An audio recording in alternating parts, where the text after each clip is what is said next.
You are listening to the Gritty Podcast, where we talk about all things gritty.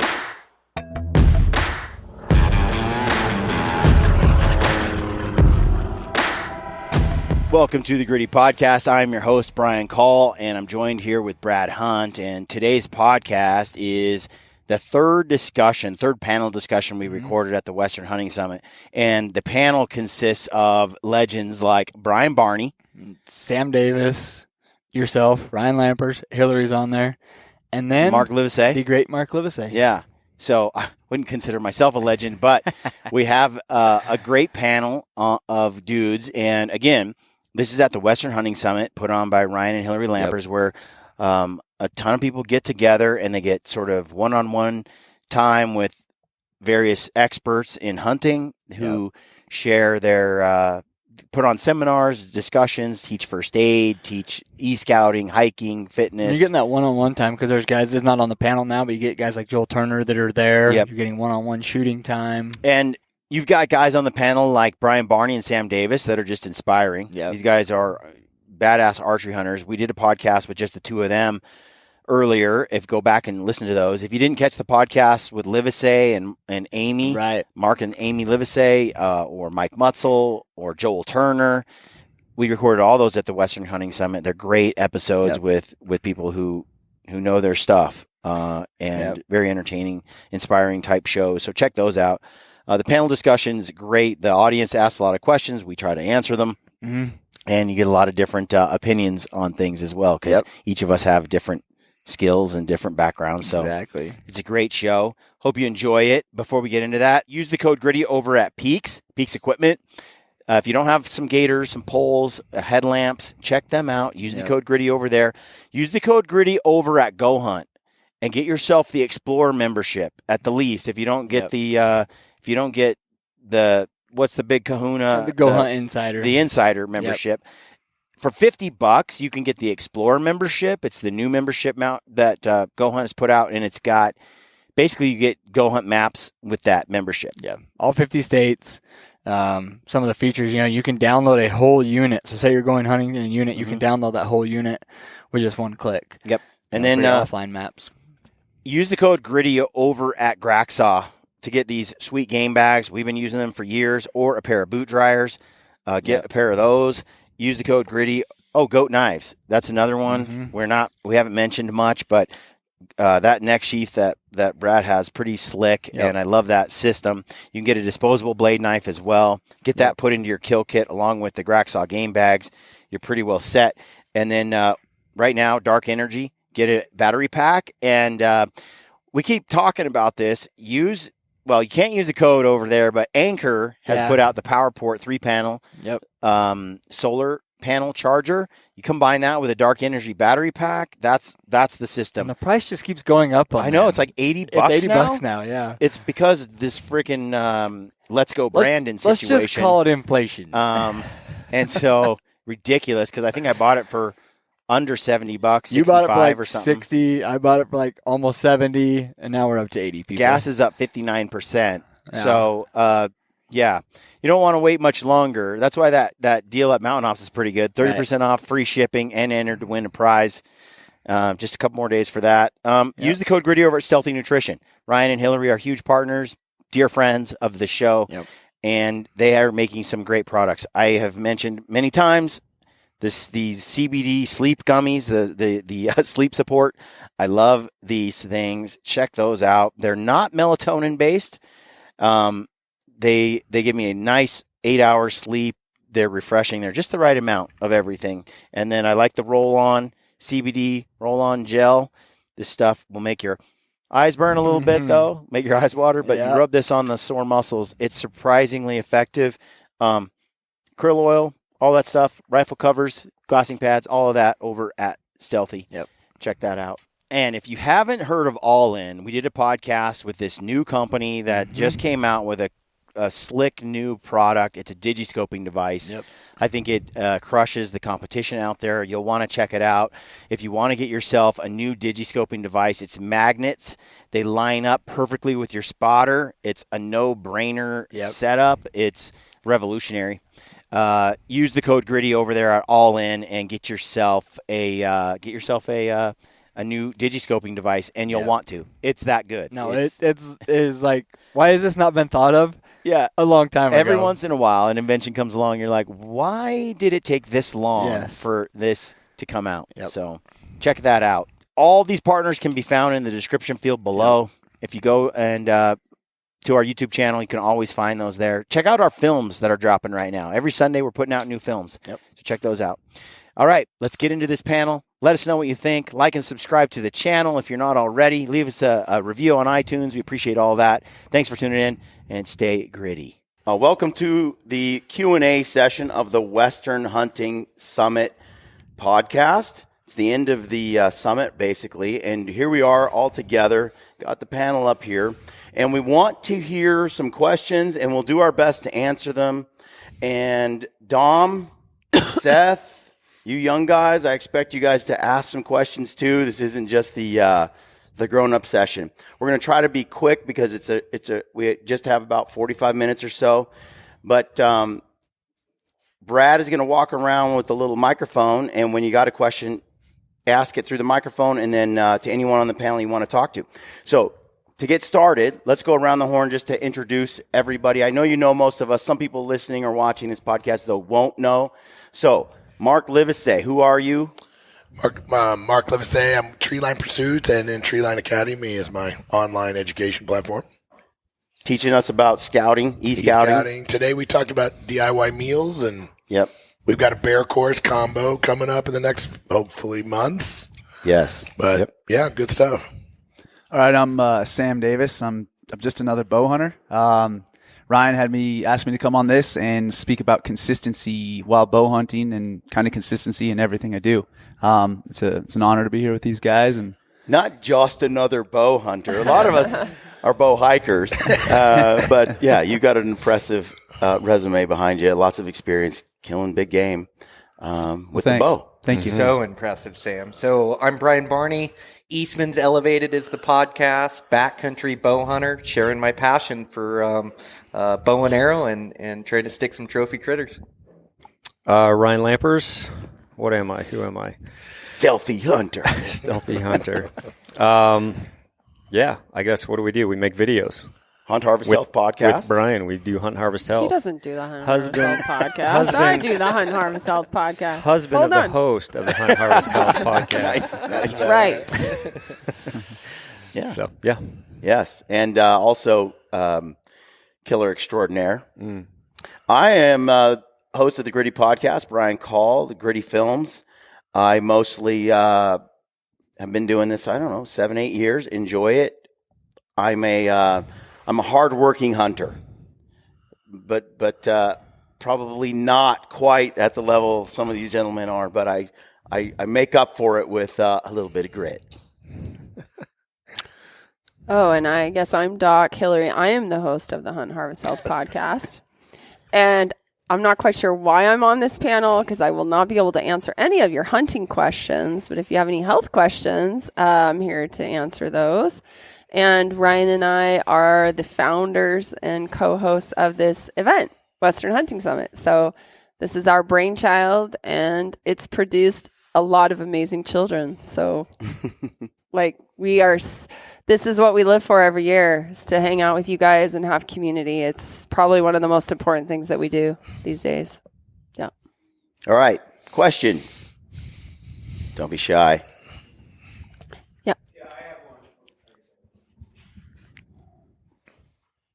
So the biggest challenge this weekend for me was the 3D course. I mean, I shoot in the suburbs, so everything's indoor range, flat, and flat sight lines behind. So Joel, when he was here, helped at that first target, not only with stacking pins, but he threw out this tip about throwing my bow or throwing my bubble around to help it level out.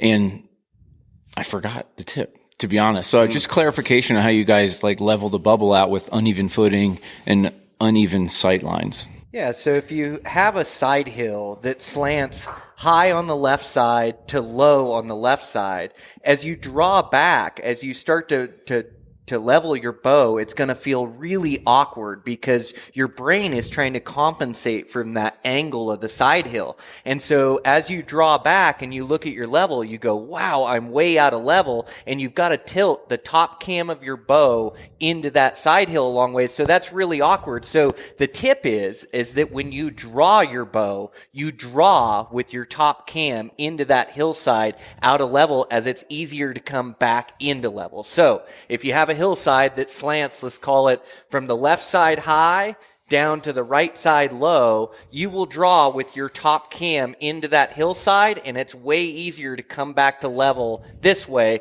than it is to draw, the opposite way with your right cam away from the hillside and then try to tilt into the hill. It's going to feel awkward. It's going to be awkward on your grip. It's going to be tough to get to level. So as you're drawing with the side hill in front of you, always draw with your top cam into it. Yeah, I think there was some confusion there. I think people were thinking that he was saying to run your bubble right. That wasn't it. You still want your bubble centered, but it messes with your brain, like Brian just mentioned. Like you tend to want to lean, with your top cam out, but you still want your bubble leveled. Pre-shot, not during. Yeah, right. pre-shot. During the shot, you want it level. Yeah, because it's a fight. Like if it's out, I've caught myself. You'll have that cam out, you'll draw back. It's a fight. Like when he said it's uncomfortable to bring it back, and I've had it on a deer, and I fought it. I missed a buck because I brought it up, and I fought myself on it, and it actually dipped back down, and I was bubble right, and I shot right over the top of the back of a buck, it's way more comfortable to start. Yeah, and if you can build these habits on the 3D course doing it, then when you draw on an animal, you're drawing into the hillside and feels totally normal, and more animals die. Can you do anything in the flat range, like maybe put a mat under your feet to kind of simulate that? Because, again, I'm in the burbs. I'm not shooting in my backyard, or I'm going to get the HOA kicking my butt. You know what I mean? I'll get thrown out of my house. I think all the course that these guys set up is so good for real-life conditions with the uneven footing and the side hills. So it's tough to replicate that on flat ground. But if you can just find a hillside, or if you can find any slant, any ungulation that you can kind of set up your target that it's going to mess with your equilibrium or mess with the way you draw your bow, and practice drawing into that hillside, I think would be good. And I think even as I get into the mountains, I'm practicing drawing my bow, making sure everything's feeling comfortable. So on your checklist before you take off on your hunt, the first side hill you find, draw your bow into that side hill and see how it feels and practice it. So then when you get there with a real life animal, you're used to it and comfortable. You're not trying to do that for the first time on a 200-inch muley. We have I'll add one thing maybe on flat ground. At the gym I work out at, they have a platform you put under squat rack and toes down.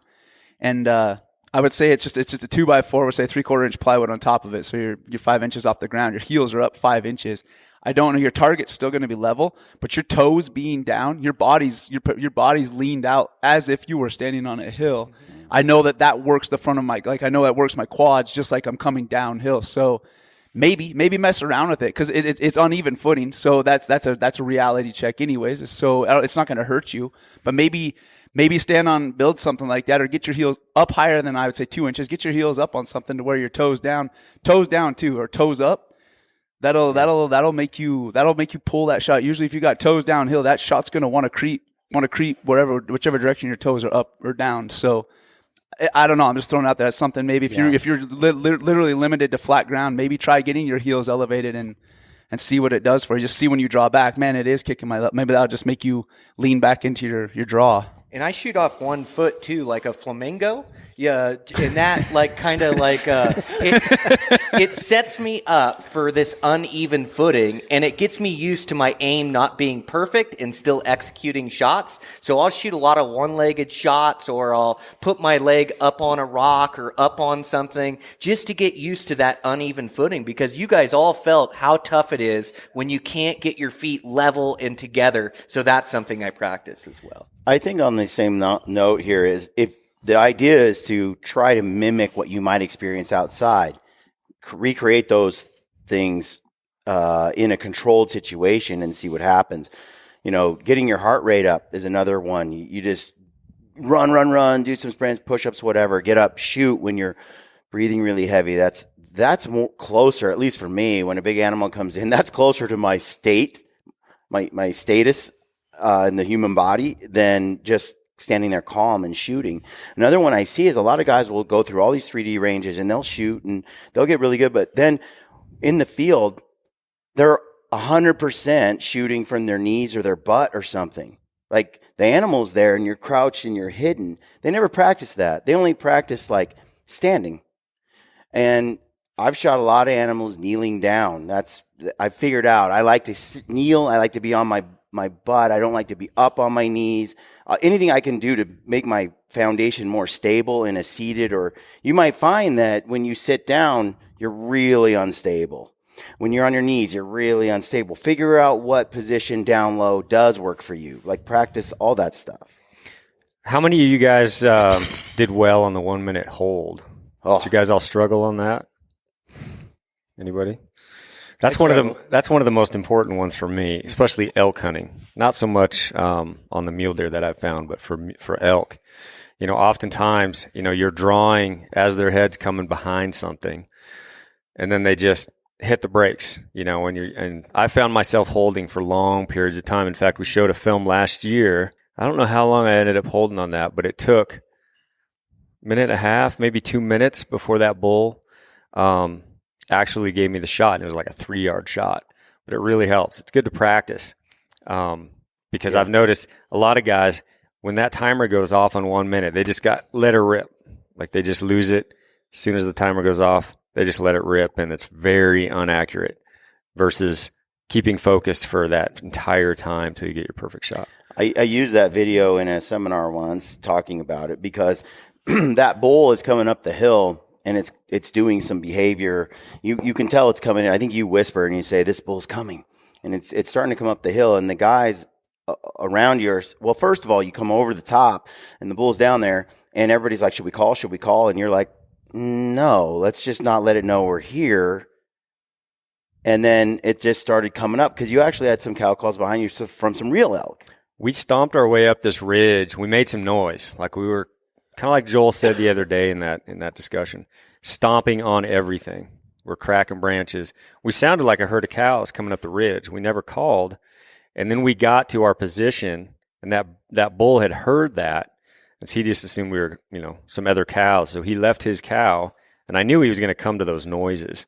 So I didn't feel it was. It didn't seem that anyone else in the group knew he was going to come to those noises. They were kind of like, "Let's do this, let's coax," and you guys didn't. You just waited, and sure enough, he came right to us. And not only did he come to you, had you called, he wouldn't have come to you the way he did. No, he would have stood in that opening and never came any further.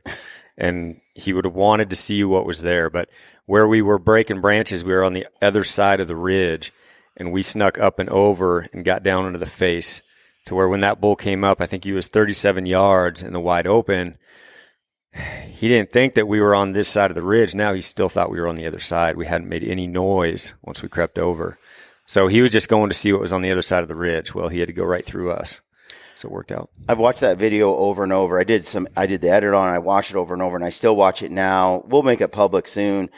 For some of you who've seen it on locals, but it's such an instructional video because you wait, and then when that bull does start to come, most people, if you watch the bull's body language, wouldn't have drawn their bow yet, which would have been a serious mistake.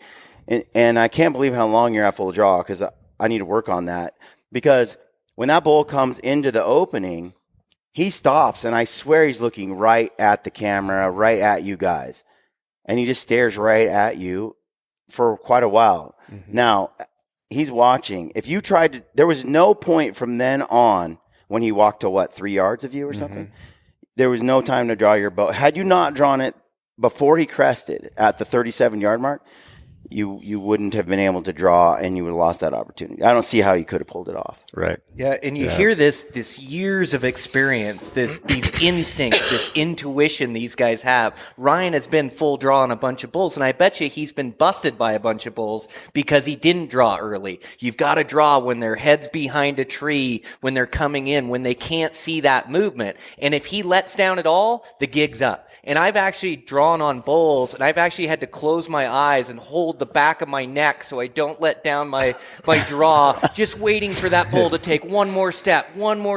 And when he finally does, I'm still at full draw and able to get on him and execute a good shot. May not be a 12, but an 8's going to get the job done. So definitely something you need to practice. And then just developing these instincts, throughout years of experiences with these elk. But the draw on elk is so important. Like, it's one thing to get in range of a bull. It's another thing to get a good shot on him. And Ryan, doing it for years, knew to draw early. So I just hear that when you guys are talking about it. I was in this room with about as many people as we have in here right now, and I paused the video. They'd never seen it before.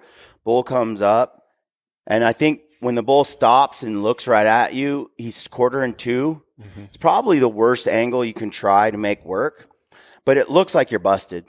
It literally looks like the gig is up and it's over. But if you look really closely, you can tell that bull actually isn't alarmed. He's just looking. Yeah, he's looking right at you, but he's not alert. He's not. He's looking towards the direction that he heard the cracking. So he stands there and he looks at you. And I paused it and I said, "All right, is the bull going to run away? What do you guys think? Is it over? What's going on here?" Almost everyone in the room is like, he's alert. He's not walking anymore. He's done. And I'm like, so how many of you think right now is the time to take your shot? Like 35, 37 yards. Almost everyone was like, I don't like the angle, but if he doesn't take it, he won't get it. It's over. Like, it's now or never. I think that's the trap that a lot of us fall into. But Ryan doesn't shoot, and that bull walks. He just puts his head back down and keeps walking. Walks from here to Brad. Mm-hmm. It's kind of hard to miss that shot, although I probably have done it once. And then you smoked him. I mean, that was a shot.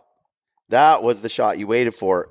Had you taken the shoulder shot, what may or may not have happened? Short blood trail, little penetration, no dead bull. And I think a lot of us get into that situation. We haven't been in that moment, and that you want that so bad, and rather than you let that lack of patience rob you of that victory, because just being a little bit more patient, that bull is going to give you that unmissable shot. But by taking the shot prematurely, you end up blowing that beautiful moment, and it's a wounded bull and ends completely differently.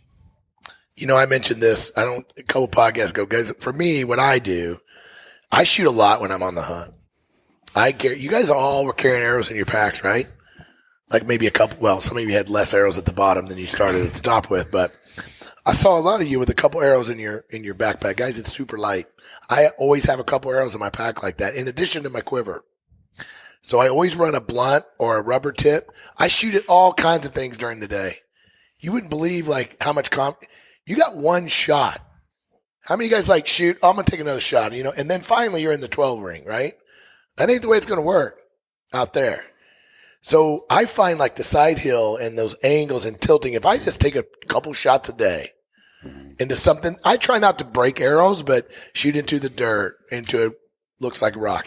But that's why I got a couple extra arrows. If you don't take a couple extra arrows, you're real resistant to do it, right? But I find I try to guess the yards and then I range the yards.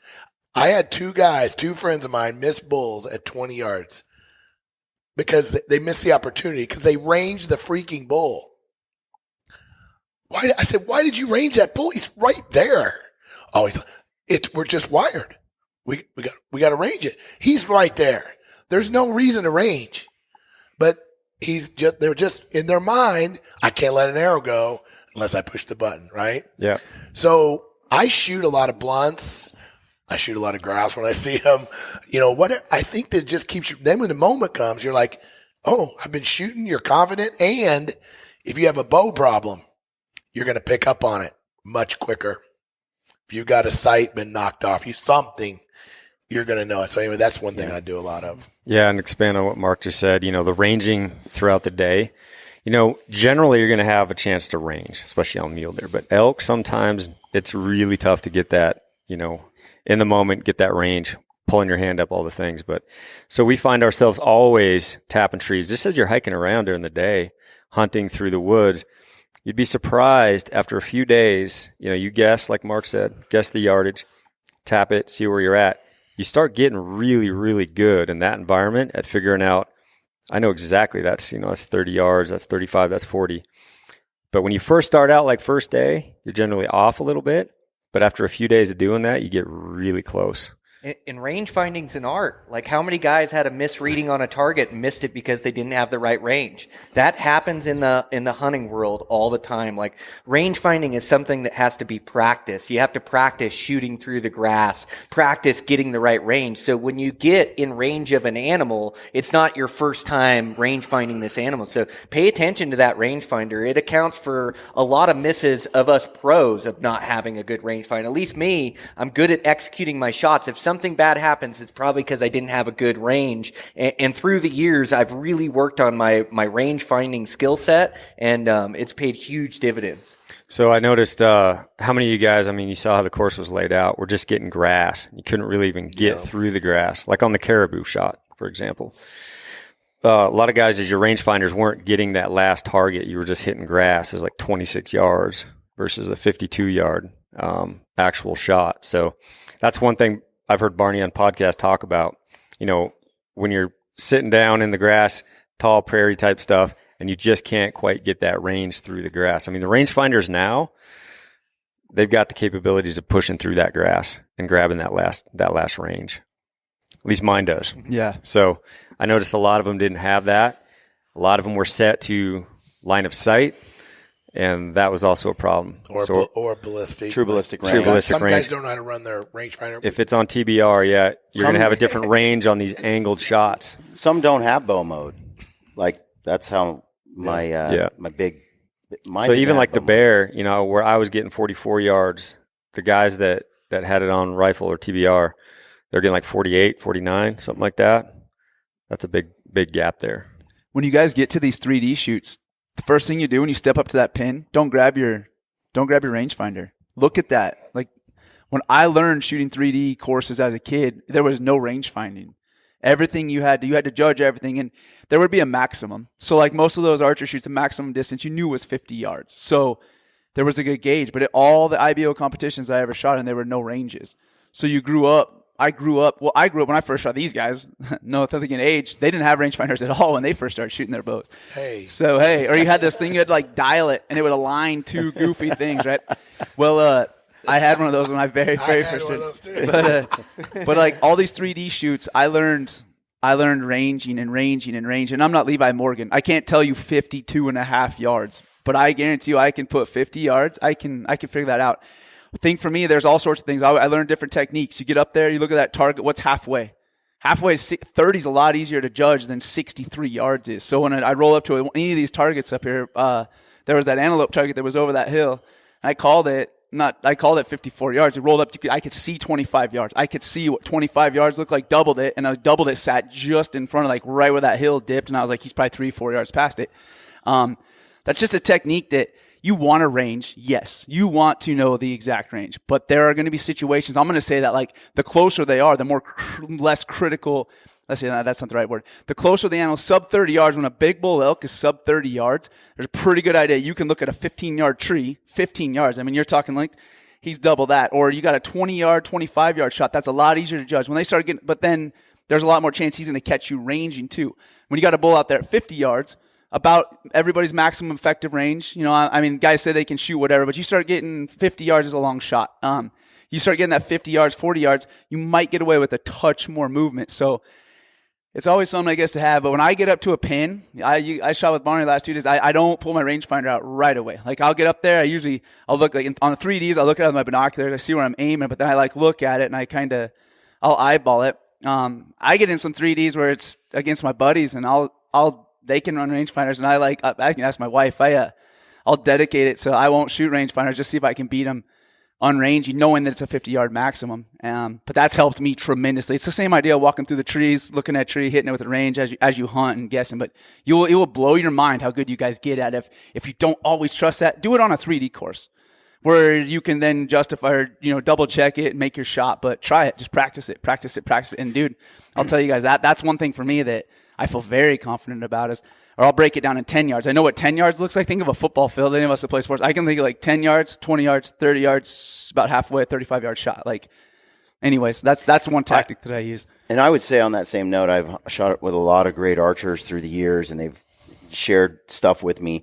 And what you'll find is everybody's got different talents too. Maybe that spatial distancing isn't your strength. I jokingly came off the course yesterday, and I think I told Ryan, the one thing I took away from all the shooting the past 3 weeks is get closer. Just get closer. And what you were just saying, I had heard once that the cone of variables of all the things that can go wrong gets exponentially wider the further you are from your target. The closer you are to the target, the smaller the cone of variables that can go wrong in just how you anchor, how you do your release, just wind, all sorts of things. And so I feel like a lot of young archers, a lot of young hunters in general, I was this way. I way overestimated my abilities 10 years ago. And today I'm much more, life has taught me a lot of failures. And it's like the more I shoot, the more I hunt, the more I'm conservative, the more I'm confident. I kind of know what I can and cannot do.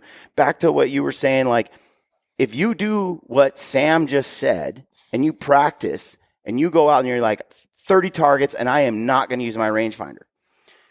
You might find after a year of doing that maybe you ought to not be guessing at ranges over 40. You just don't have the skill. It's the same thing with distance. How far can I shoot? Well, when you start keeping track and you're like, well, every arrow goes in the kill zone at 40. But when I get to 50, I get 2 or 3 that just don't make it. At 70, I'm wildly off. Then don't bother shooting unless you're under 40. Just get there. Work on that part. Don't take those risky shots.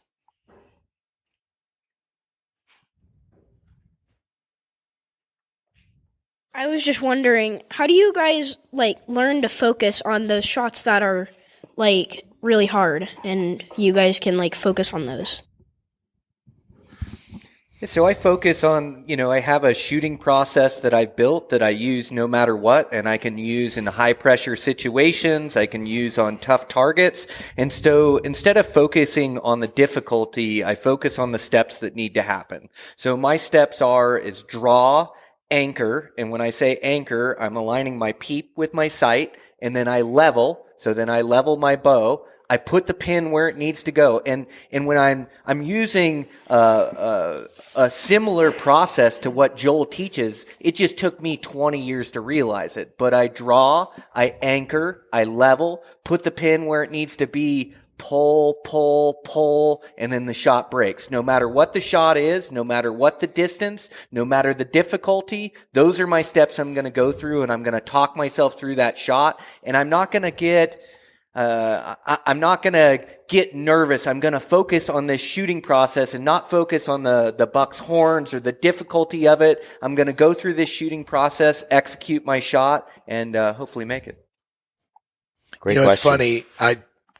My son's the same way. And you guys, one thing about it now, the dads aren't going to like what I'm going to say, but don't worry about your arrows. The minute you start worrying about losing an arrow, you've missed the target. Like the one in the rocks, guys, that little, right? Oh man, if I miss, oh man, it's the easiest shot of the whole course. But so many people miss it because they're so worried about what's happening. So don't worry about your arrows. Dad'll get you new ones. And the other thing too is, think about this. When you walk on a two, if I laid a 2x4 down here on the ground, you could walk it no problem, right? But if I put a 2x4 50 feet up and you had to walk to it, you would be like, it's the same 2x4, same thickness. You're just being influenced by your environment. I love that analogy. Yeah, that was a real good analogy. You could walk it all day. Yeah. You would never fall off that 2x4. That's how I am. But 99% of people could not walk it in the air. Right? And so think about that when you're shooting, guys. It's just a shot. It's the distance. You know it. It's 25. Don't worry about where it's at. The minute the deer gets behind a rock, or the minute at Total Archery Challenge, right? The deer is behind a tree, right? There's 1,000 arrows in that tree. There's no shots in the butt.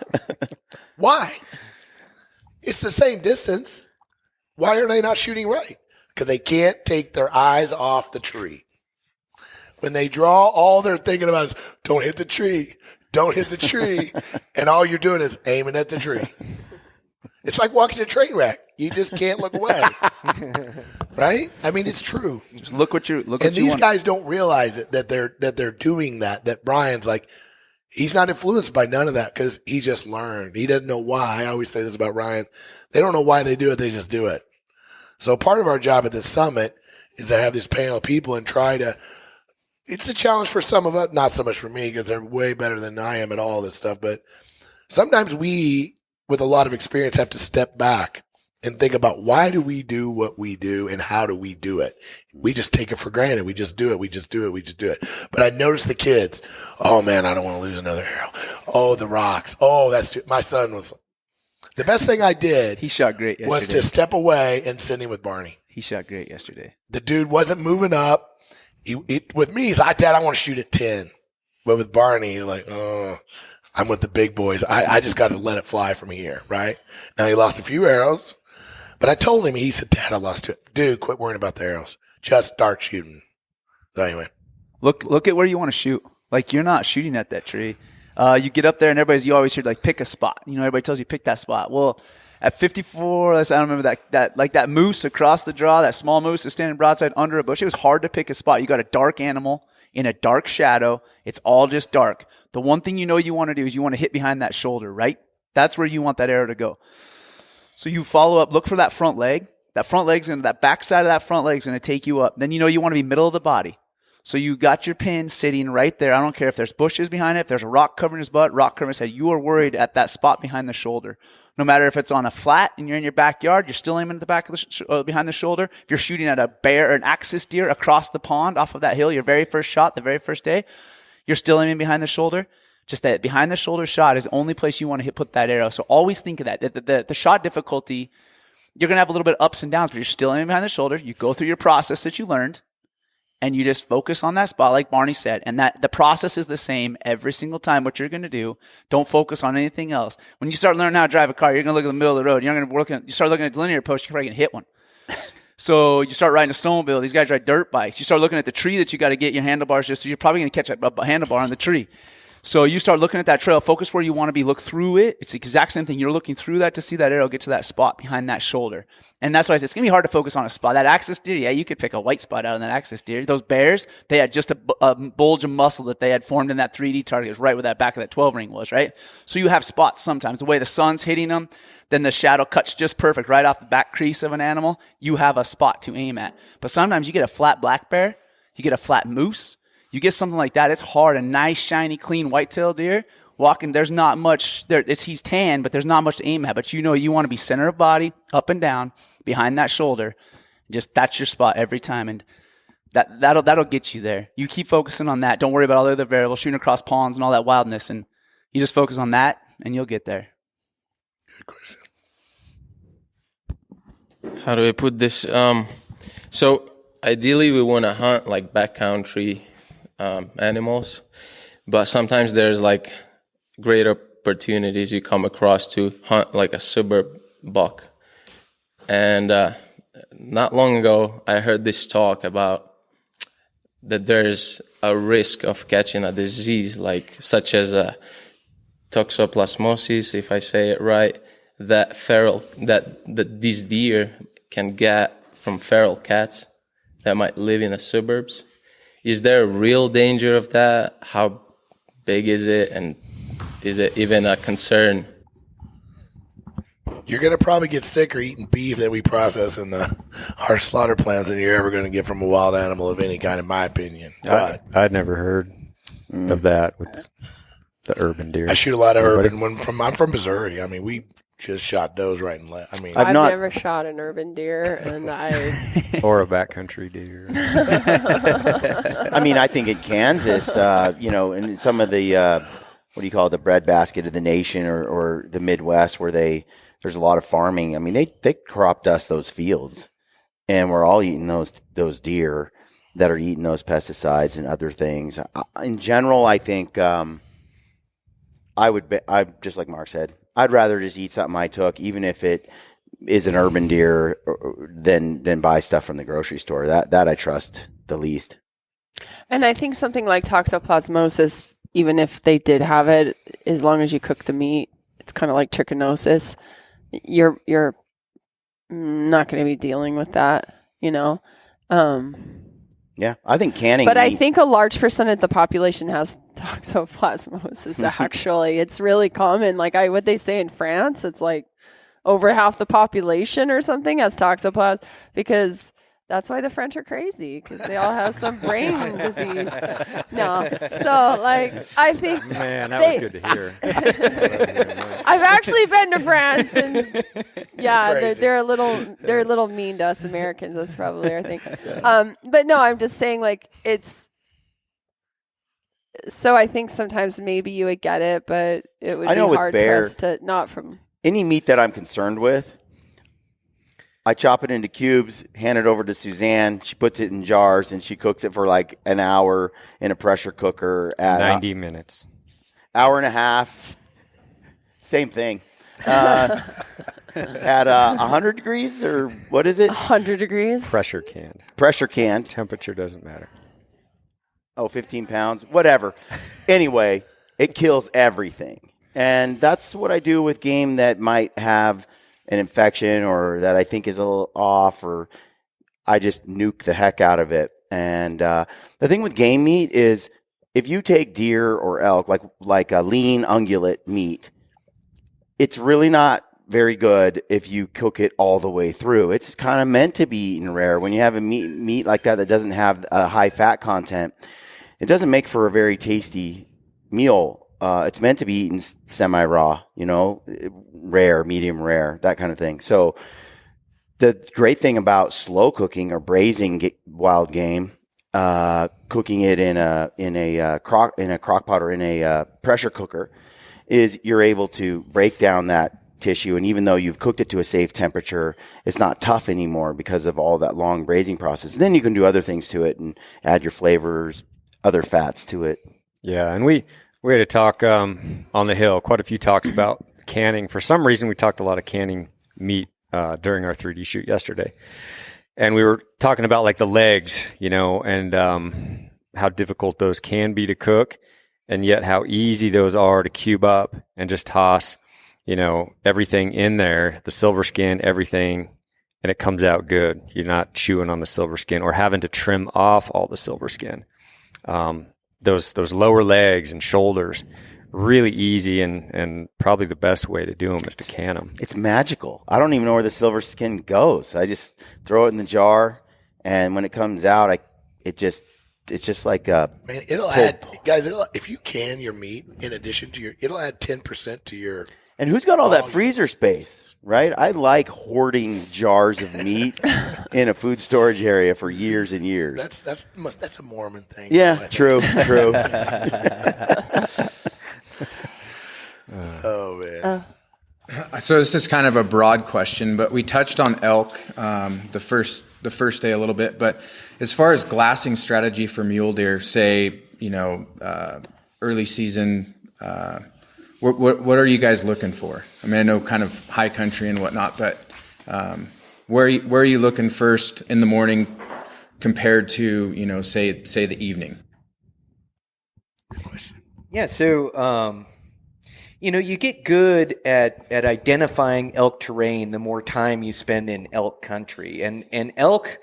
They use a network of country. They're nomadic. They use a mountain range different. They have multiple feeding features and bedding features, and they work throughout this mountain range using these different drainages and these different locations. And so for me, hunting elk, like I identify likely locations, but for me, I've got to cover country when I'm hunting elk. I've got to go find them, find where they're at.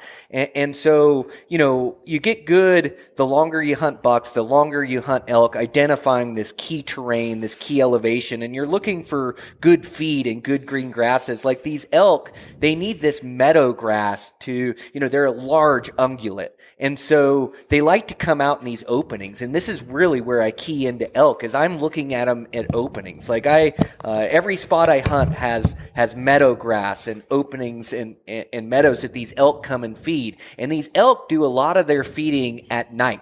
And so the prime times to catch them are first thing in the morning and last thing in the evening. And this is key. You got to be looking at the right spots at the right time. And for me, it's looking in these open parks, these open meadows. And like Mark says on his course, he talks about the food diversity 50 yards outside the edge of the timber and 50 yards inside the edge of the timber, which is such a great tip. As you watch these elk, they're going to be on the edges of the meadows, not in the center of them. And so I'm either going to grab a really good vantage point that shows off a lot of these, or I run a mobile vantage point where I'm moving through country and I'm glassing every opening as I go. Now, as we get to middle of the day, I'm going to start to look in this timber more and look in these little chutes and slides, little openings. As these elk get into the middle of the day, they're going to bed harder in the timber, in the north facers, in the shadows, and they're going to put away for a lot of the day. So my tactics will change middle of the day, and I don't rule out any country in the middle of the day. I only rule out country mornings and evenings, but I will continue to hunt and continue to glass because they will get up throughout the day and move around. I'm just going to be looking more in the shadows, more in the timber. I'm going to get more patient, but I'm really going to think about where I want to be for evening. Where do I want to look in the evening to try to catch these elk coming out feeding? Now, if I look at it at a prime time vantage point and I don't see any elk, I'm going to keep moving. I'm going to find another drainage. I'm going to keep covering country, being mobile until I can run into elk. So that's kind of my 2 cents of how I look and how I find elk. You guys? Did you say elk or did you say mule? Elk. Oh, mule deer. Oh. Oh, sorry, I heard elk. Come on, Barney. I didn't know what. Okay, so you answer for muley. You're a muley guy too. All right, so you're talking glass and mule deer. Now terrain is different in all animals, right? I guess because mule deer live in such a wide variety of places. But in the morning time, like in the morning, they're going to be up grazing. You get full moon nights. People are always scared of hunting the full moons. I'll hunt September. It's going to have a full moon. I'm still going to be hunting. So you're going to change varieties. Say a night like last night, like we had, barely any moon at all, right? So those mule deer in the mornings, they're still going to be up feeding. At our group, it was 9:30 when we started the archery course. We rounded that observation corner kind of. So by then it's probably 10 o'clock. We rounded a corner. There was a buck still up feeding. You guys all went out early at daylight, and a bunch of people were glassing. I saw Ryan show me some videos, some bucks you guys had seen. Now those bucks, they're kind of out on those slopes that we were on, those wide open slopes. They've grazed through the evening, the night, and they're out. They probably laid down overnight. They came out in the evening. They were grazing. They probably staged there overnight, bedded. They woke up just like we did in the morning. They were all out grazing at first light, right, on those big slopes. Then they start working their way. They're racing, not racing. Some they're working. As the sun comes up, they're working their way towards timber, towards their bedding areas. By 10 o'clock in the morning, we were still on a north-facing, I would say we were on a west-facing slope. And that buck was still in the shade at 10 o'clock in the morning. Yeah, he was in the buckbrush by then, and he was only 20 yards from timber, but he was still up feeding by 10 o'clock in the morning. So there's going to be variables like that. You get in this mountain country, good, lush, green grass, so he can just stay up and eat. He's 20 yards from his bed. He's going to sit there and ride it out until the sun gets on him and he gets hot. Then he's going to work his way into timber. Get a full moon. There could be times, I'm sure these guys got to it, you could be ready glassing at daylight. You're up to your advantage in the dark. I like to be in my advantage at dark in the morning where I'm going to be because I like to see at first light what's up and moving. If you've had a full moon, you can be glassing and glassing and glassing, and you're looking, you're not really seeing, say you saw bucks the night before, and you're like looking, and you're looking in those feeding spots, these drainages I'm talking about, this lush green grass spots that you'd seen the day before or whatever. And you put 4 bucks were out there when you went to bed. You're looking and you're really looking, you're like all of a sudden, and you maybe shift and you're looking over here and you look back and all of a sudden right where you had just been looking, there's a buck standing. You get a full moon, those bucks will lay down and they might bed down right in that lush green while it's getting daylight. And then at 10 o'clock in the morning, he stands up because the sun, he's been bedded. They'll bed down on a full moon. They'll bed down in the mornings because they've been up just eating all night. So they might bed down and take a morning bed right out in the wide open while it's cool. I'm not saying that you won't see them right when you glass, but that you get depot of green, high mountain grass, and they can bed down, and they'll just, I've had them stand up right there in front of you at 9 o'clock in the morning after you thought they'd been gone. Then they all of a sudden, there they are working towards their first, they will get to a first bed, and then they will have an afternoon bed because the sun's still going to do its thing, right? So those are two things that I've seen in the mornings. Evenings, just quite the opposite. So that buck that we saw this morning, or yesterday morning, that was on that, he was on a nice timbered bench. That would have been kind of a tough one to put a stock on because he would have laid down, and that timber bench was about 40 yards wide. It would have been a tough afternoon. I would have waited for an afternoon spot because there was a shift of timber above him. Who knows what he would have done, or if he would have wrapped around the corner to get out of the sun the other way. I don't know. That would have been a tough one to put. And we were on the same slope as him, so he kind of had us whipped as far as when the winds, thermals, and stuff. But the evenings, you're gonna be looking at those timbered patches. They're gonna come out of them, and they're gonna ride. They're like those elk. That 50 feet inside of that timber, I can't say it, but there'll be sparse trees. I've seen big bucks. I've seen the little bucks work their way out. And those big bucks hang right on the edge of that timber, and that feeds this deep in the timber. And they got a buffet, as Mark told us. It's a buffet of lush forbs right inside the edge of that timber. And they will sit on the edge of that timber until it is almost dark. And then finally, just like a big bull elk, they'll finally ease their way out. So the evenings are going to be on the same features that you're going to look at, those lush green spots, any feeding, benches. Morning time, when I pull my glass up, I'm looking skylines. Skylines are easy. You'll catch those before the sun even comes up. You start hitting skylines, you'll catch racks. Up there, big sagebrush bench, big ridges like this. Start looking at that. First thing you can glass. You can always glass silent. You got good glass. It's dark. Just run those. Just start easing all those edges that you can start seeing. You got that skylight. Middle of the night, you can glass some bucks sometimes, but start looking at that. They'll like those ridge tops. Anytime a mule deer is out, he wants elevation.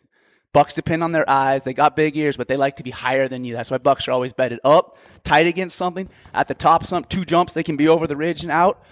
Anything that tries to come from above them, they're boom, boom, they're gone. They like that wind in their face. They're sleeping. They can look down. They can see everything. They use those big ears. They sleep with them peeled back so they can hear everything behind them. So, yeah, I guess you ask where they're going to be. That's what I'm looking for. I like those features. You get a big slope like we were on yesterday, and it's all burned, right? And you got these lush, like buckbrushy hillsides that are working up with rock rims sticking out all over. It might be a pretty wicked south-facing slope, but there's a rock rim that's just got a sweet overhang on it. You can just see a crest of a shadow running underneath that. If it was middle of the day, like by the time we were hiking up that drainage and all of us got up at 11 o'clock in the morning, the first place I'm looking at is shadowed spots that look like they could have some, like my eye goes right to shadows. What makes a shadow? And I always talk about lateral lines. Cliff bands, they make like kind of a lateral line. All right, what lays? If it's flat like that, you start getting a little bench, right? What would you rather lay on a hillside like this or something that looks flat like this? Lateral lines. You start anything that looks laterally on a hill. I'm looking there. I'm looking underneath a tree. It looks like, and you'll actually start seeing bucks will paw out beds. They'll be half the size of this table. They'll be this deep, and they'll be tucked onto what was like a deer trail up against a rock cliff like this. And they'll be just pawed beds. You can see buck beds. You get the right elevation, you can start seeing buck beds. And those bucks, I guarantee you, Lampers just watched a buck bed there. And 10 days later, he's like, all right, I know how to get there. And on day 10, he's sitting right there and he smacks that buck in the back. But like that's lateral lines is a big thing. And a mule deer has a lateral line. I look at their back lines. Like you're just scanning my quick scans. I scan a hill fast. I'm not a slow glasser. I'm a scanner. After I've hit my skylines, feed spot, close to the timber. Big sage benches. If you get sagebrush, man, those bucks like some sagebrush, and they will bed right in the middle of it. But then always, all of a sudden, I see something that's running parallel, to the ground. That's a lateral line. Is that a buck's back? Like, that's simple. That's an animal's back. All trees are growing vertical. Grass is growing vertical. Willows are growing vertical. All of a sudden, you see a line. Like, what is that in that brush? What did I just see go through that brush? You might have to get the scope out, and there's a buck bedded right in there, and that's his back line you're seeing. So, Mark, that's kind of that's a little bit of what I do.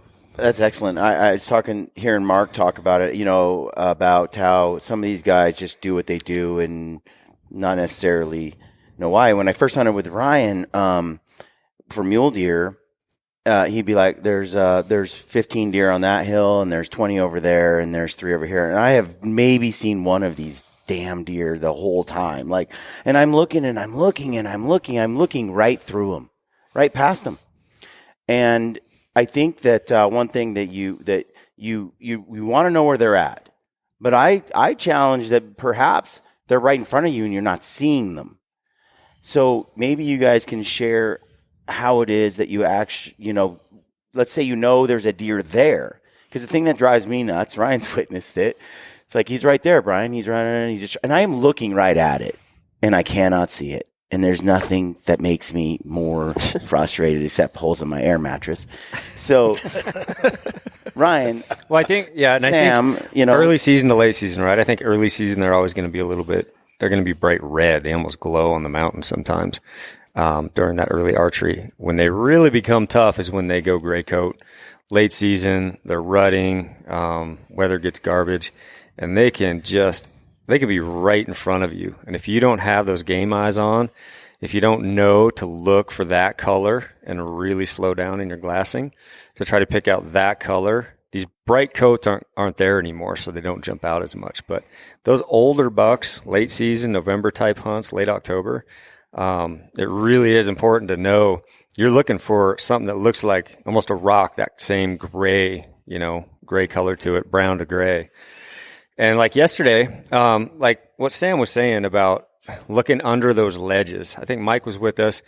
We were wolf target, whatever target that was. And I kind of looked up there, and, you have to kind of train yourself to look. It's easy to just gloss over this whole hillside. Must not be anything there. But there's this little overhang on a rock up at the very top, and it just had a little bit of shade under there, and there was 3 does jammed under that shade, and all you could see was just these little faces, just one little face actually. And so then we got the binos up and we looked, and there was 3 does packed under this little shady overhang, and it would have been really easy to just walk by, but those are what you always kind of have to look for, just those little shade. If I don't remind myself, like tell myself, look into the shade, especially midday after they've bedded down, it's pretty rare you're going to get lucky and just catch one, changing its bed or whatever middle of the day. So definitely focus on looking into those shady sides. I would try to compete with Ryan because why not? And we would be out there, and the sun is coming up, and I found that I'm really good at spotting stuff on skylines. I know. And the other thing I'm really good at is when the sun reflects right on them and they shine like a beacon. So anywhere there's a skyline, like Sam just said, anywhere there's a skyline or there's a sun reflecting on something that you couldn't see before just pops. So I'll try to look at all the low-hanging fruit first. Boom, boom, boom, boom, boom, boom. Do I see an elk on the skyline, And a lot of times, that's how I could beat Ryan in spotting something is I just happened to look at the easiest place to find an animal before he looked there. And then I found it, and I'm like, 1 for Brian. And that right there, it's also a fun game to sort of compete with each other when you're glassing. It keeps you in the glass. Because the one thing I had picked up over the years now is I don't think guys realize how many hours, at least with Ryan, how many hours he's like this.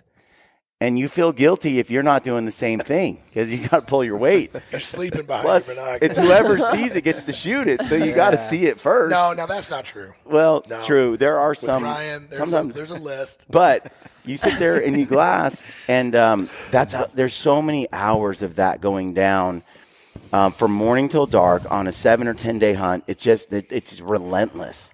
Just to find 1 or 2, we might find only 2 shooter bucks on a 10-day hunt, and we shoot those 2. And that's the only 2 we saw in those 10 days from looking from morning till dark with the glass constantly. And that's what it takes to find those special deer in these late season over-the-counter type hunts. How do I find deer or elk in Western Washington since there's so much brush and trees? It's all you, Ryan. Yeah, it's all you lampers. I was never a big blacktail hunter. Do deer drives. So I'm not a good answer on this one. I chased muleys my whole life. But Brian, he grew up in Western Oregon, where it's very similar to Western Washington hunting blacktail. So he could probably help you out. I started watching whitetail shows and started to adopt sort of their tactics to use on Western blacktail. Because in Oregon, I could draw a Willamette Valley tag. I get 2 buck tags a year for blacktail, and I could hunt them usually through the rut. And they were right in my backyard, literally at my house. And so private property is usually an issue on the West Coast, but there are timber lands that you can get access to. But game cameras were just huge. I mean, they kind of blew open the door, because I could hang a game camera in an area and not see a blacktail buck until November 1st. I don't know where he is. Like the other November 1st to like November 20th or 15th. And I only see him in the daylight like 4 times. And outside the month of December, I'll never see these big bucks ever again. I don't know where they are. I don't know what they do. I don't know if they just eat and sleep in one spot 360 days and then they just give me those 5 days. But really, it's the rut that gets them to move. It's really hard to hunt Western blacktails for mature. You know, you can find some younger deer and stuff. But game cameras, I just hung like 4 or 5 of them up in different places I saw sign. And then I would put the puzzle together and move them to another spot. And, oh, I seen that deer over here. And then I saw him over here. And then I look at a map or a logging road and I'm like, oh, he came right through that cut. And then he took this trail to here. And you start figuring out their routes and their patterns, just like a whitetail hunter would do. You start routing them, patterning their behavior. And they do have that. They're not like big mountain game. They tend to have real tight places they hang out and patterns. And then the old tree stand. I get in tune with my environment. So I love hunting open terrain, but I grew up in Western Washington hunting blacktails, hunting Roosevelts. And so you have to get really good at getting in tune with your environment. So as you're working through the woods, you're paying attention to tracks. You're paying attention to sign. You pay attention to where you find these deer. They love knobs where they can escape really well. And so you're trying to take in all this information, and then you really have to develop your still hunting skills. So I use this in Hawaii a bunch where the axis get in this thick brush, and you have to be good at moving slow and stalking your way through the woods. And as you stalk your way through the woods, you're still using your glass. You pull up your glass every few steps and you're scanning this timber, trying to see those deer before they see you as you're working through it. And so you just want to pay attention to where the deer are using, the sign they're using, the habitat they like. And once you can start to key in to where you find deer, you can use this information to find different country that holds that deer. You find that, hey, they like these knobs, or hey, I found these deer and they're in these skidder roads or on these cuts. You start to find other cuts that are similar within that unit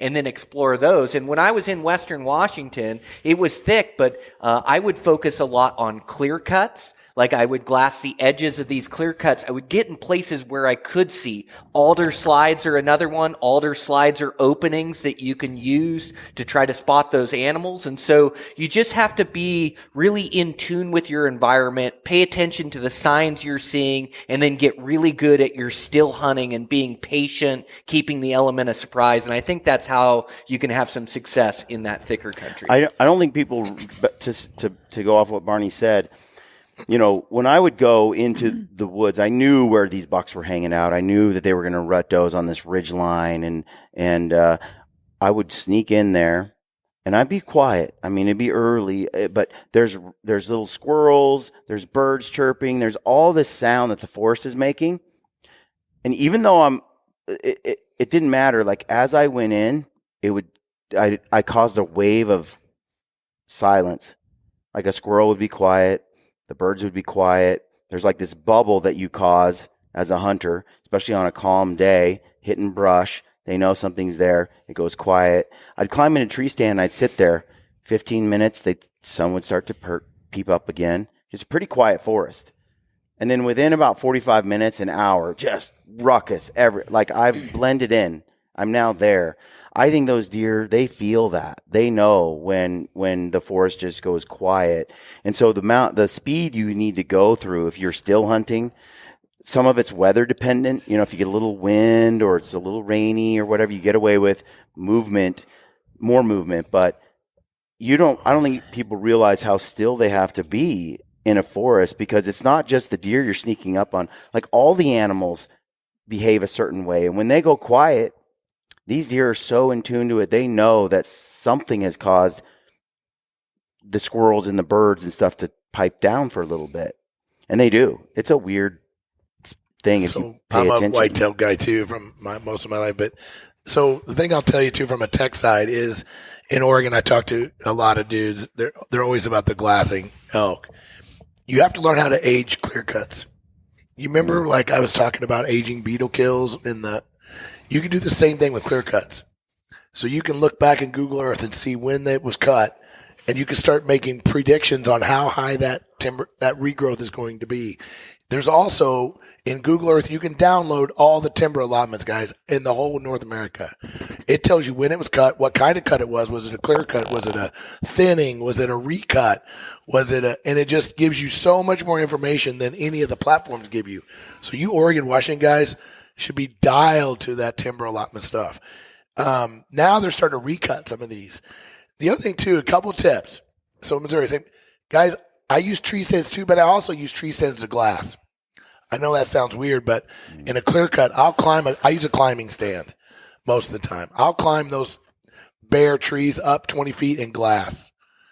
And I know I can slip down and make a move out of that tree stand if it's a big enough clear cut.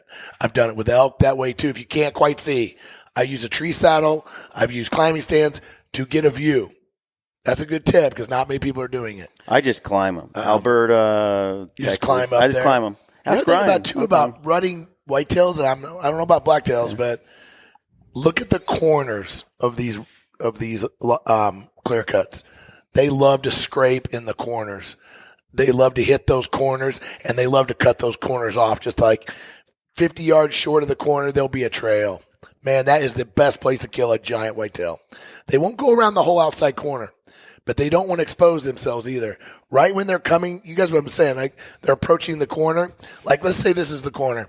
They're coming about 50 yards from the corner. They feel like, okay, I'm not going to be out, but I want to be able to smell it. They'll cut just like that. So if you look, you'll see a trail so many times. My two biggest whitetail bucks, I killed cutting the corner.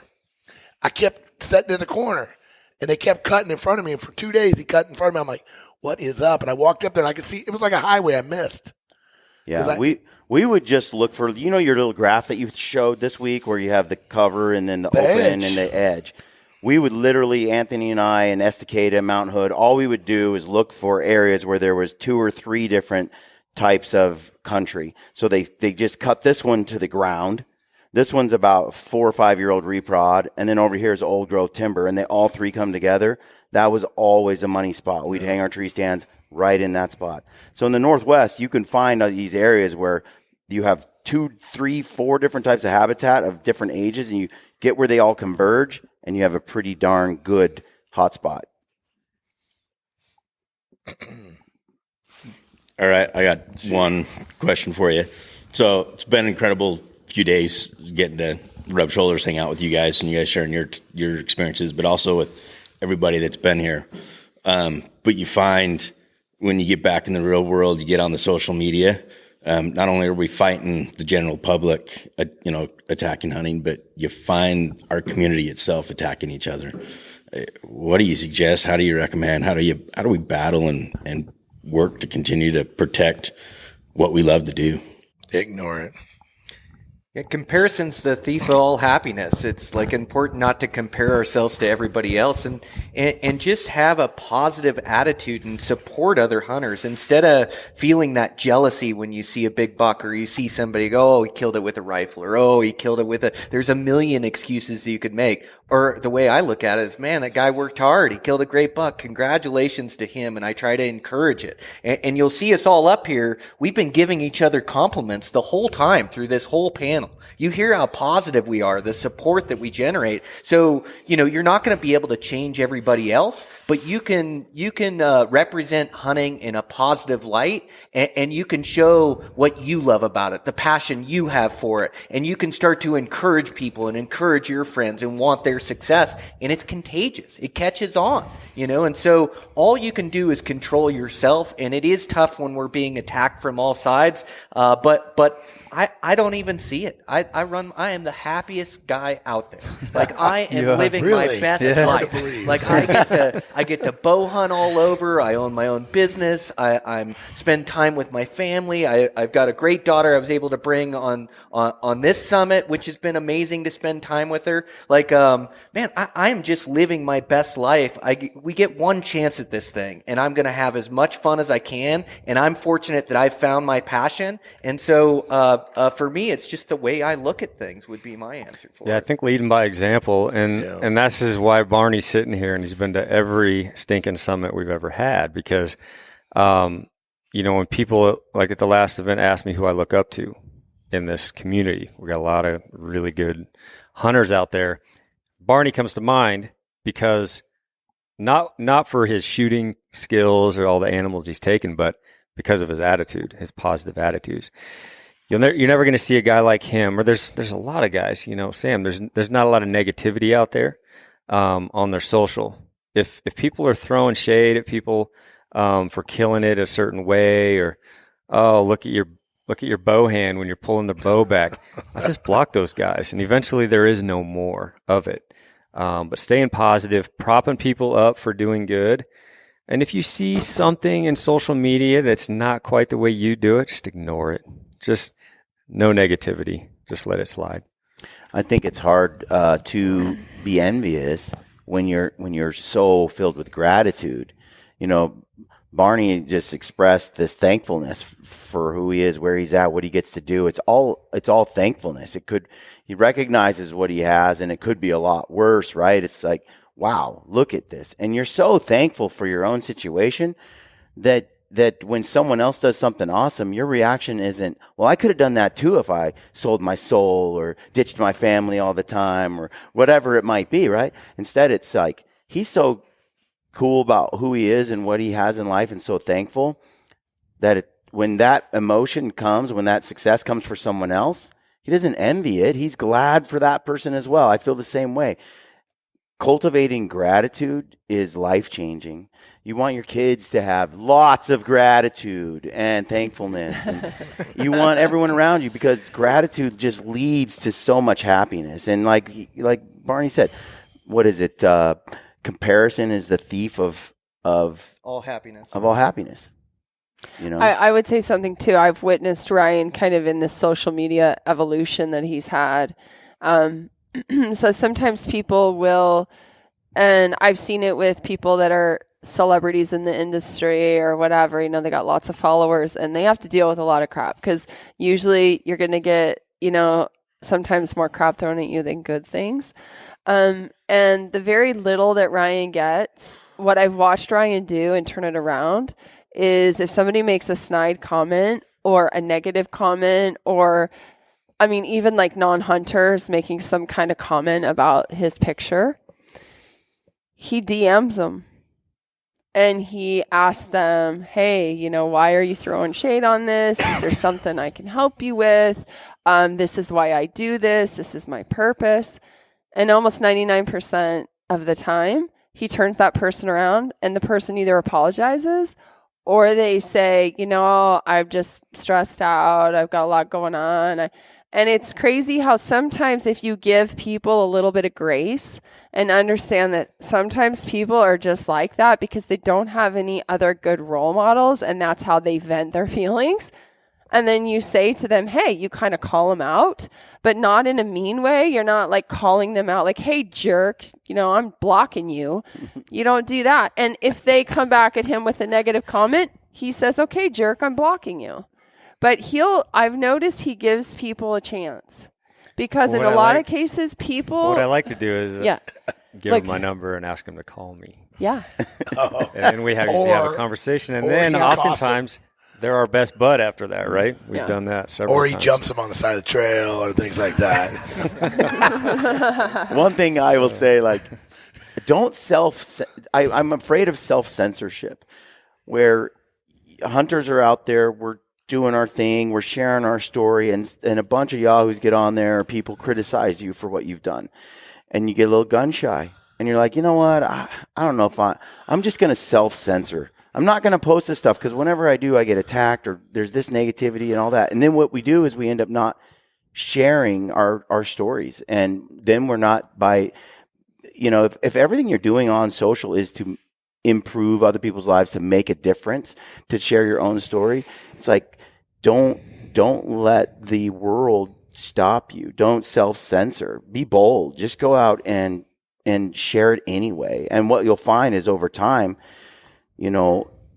it will be mostly a community of positivity. And then you just send them your phone number and tell them to call you if they got a problem. Those conversations usually go very well. Yeah, that's what I mean. Like, he gives them a chance, and actually they go pretty well. And then they come on my podcast later because we're friends and stuff. It's like, well, I think that what we try to show people here is that, and I think I talked about this the very first hour of the very first day, is that community is really important, and we're losing community in this culture. I think a lot of Americans don't know who their community is because we are such a melting pot of different cultures. Even if we're Americans, maybe our parents or grandparents, we all came from someplace else. And so having a community of like-minded people, whether they're your actual blood relative or not, is very helpful so that that people have your back. And that's what we try to do here, is get people that honestly you could call every single one of these guys. If you don't already have Ryan's phone number, it was in an email, but you need Ryan's phone number, because he wants you to know that by coming to this and becoming a part of the family, it's not like we don't ever want to hear from you again. We want to see you. If you've got questions, he wants to talk to you about it. And that's something that we feel is really lacking in mentorship. And that's why we wanted to start this.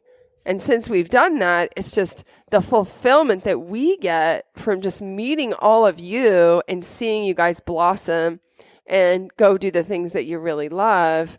That just makes it like so worth it for us. That's really the most important thing. But it can be really hard. Honestly, sometimes with social media, I just don't look at it.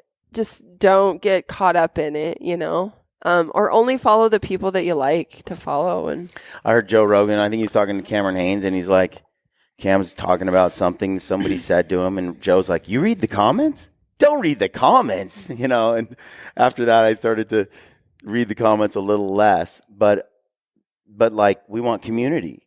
I don't want to post something and then not engage with it. That's just a lie. So for me, I have Brad to help with the social. He's a younger guy, and so he seems to thrive in that environment. But you leave a comment on YouTube, there's 100% chance I'll read it pretty much, and I'll comment and respond. And so use whatever medium you're comfortable with. But yeah, I think you can make it into a positive space if you stick with it. I really love this weekend seeing multiple generations, fathers, sons, grandfathers here. For the new generation hunter, where you don't have a family history of that, and you're likely to go do your first hunt guided, what am I looking for in a guide? Oh, we gotta go. Well, we have a guide up here. There's a wide array of quality in the hunting industry.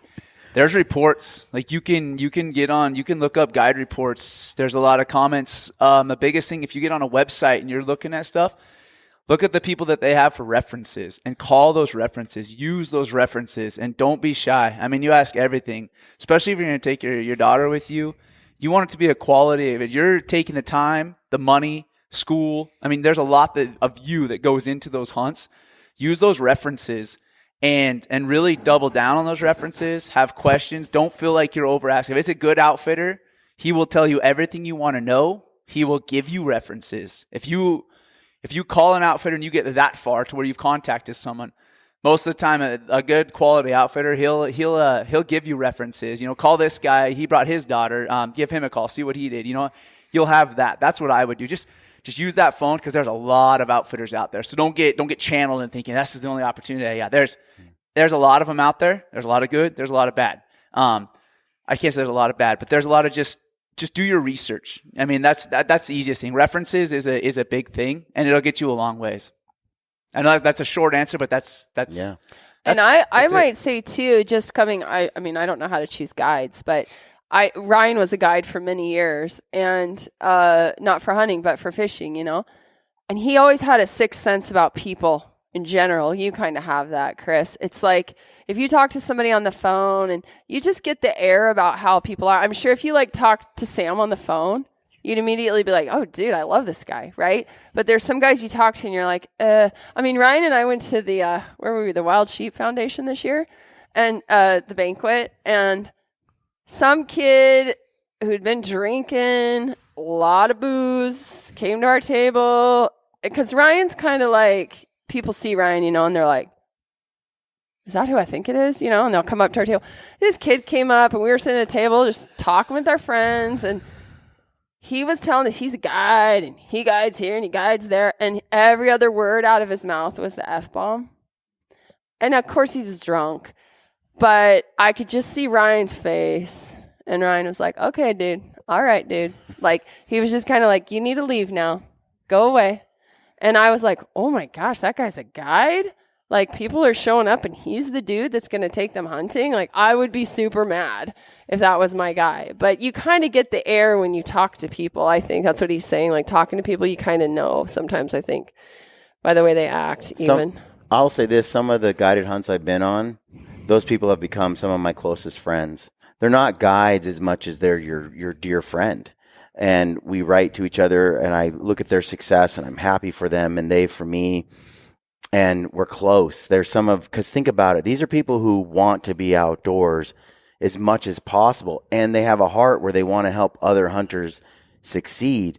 That makes for a special person when they're in it for the right reasons and the right person. You're no wonder you're a kindred spirit. They're your people. But there are those guides where, it's a racket. There's money involved. It's just they're there to extort some value and move on.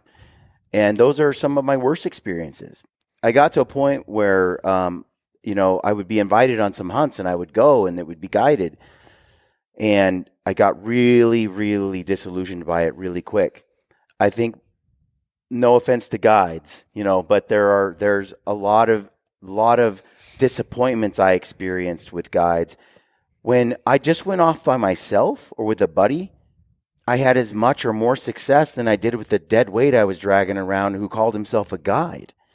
So you've got to find those right connections, and you could have the most awesome experience, and it can shorten your learning curve so quickly, having someone there that knows what they're doing, guiding you along, and they could become some of your best friends.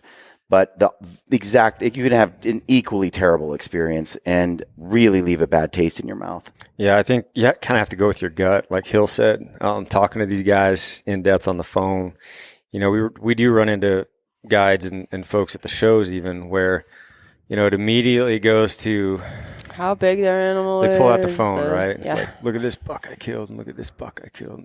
It's like scrolling through and they're just very braggadocious. And then there's those that are real honest, like, they're not claiming 100% success on all these hunts. Oh, I guarantee you you're going to kill a 350 bull.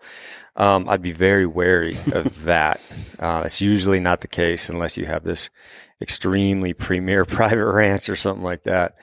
And then also be aware, let your spidey sense take over if they start talking bad about clients they've had in the past. Well, we would have been 100% success, but my idiot customers were this, that, and the other. I just steer clear of that altogether. Look for the positive guide that's giving you a more of an honest answer. And often you get what you pay for. That's part of it, right? And I see people, let's say it's a goat hunt, on Kodiak Island, and let's say the hunts cost about, for a really good, expensive guide, it's like $12,000. And then you got a guy coming along that's like, I'll do it for $7,500. Like, you have to ask yourself, most of the time you end up spending that $7,500 twice or three times to do what you could have done for $12,000 with this guy who's a legend and has a reputation he's earned. So to me, sometimes, it might be a third more the cost to get a really good guide, but I've never regretted that investment. The only times it's gone bad is when I've tried to do the budget guide. So think about that when it's like, well, I'd rather save up an extra 2 years or 3 years to get that. that little extra few thousand that takes me from an average guide to the best in his space.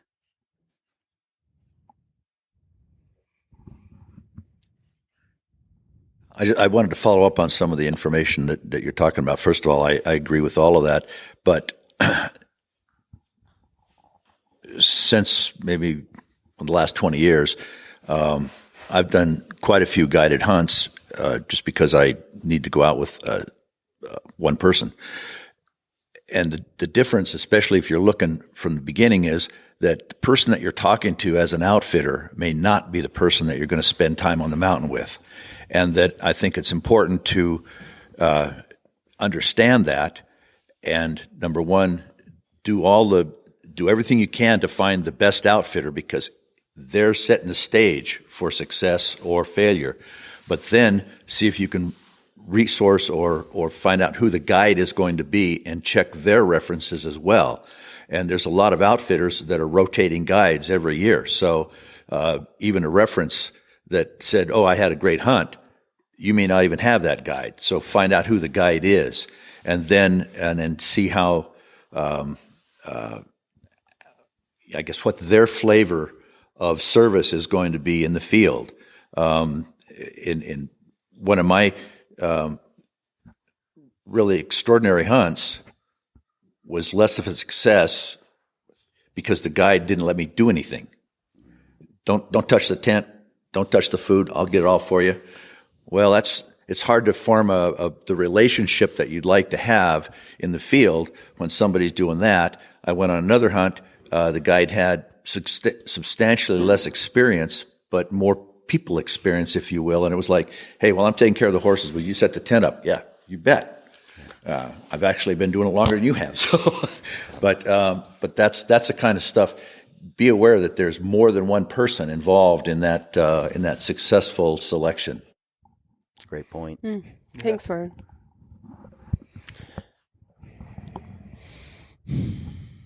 I was wondering, what kind of releases would you guys recommend to use? I was just curious about that.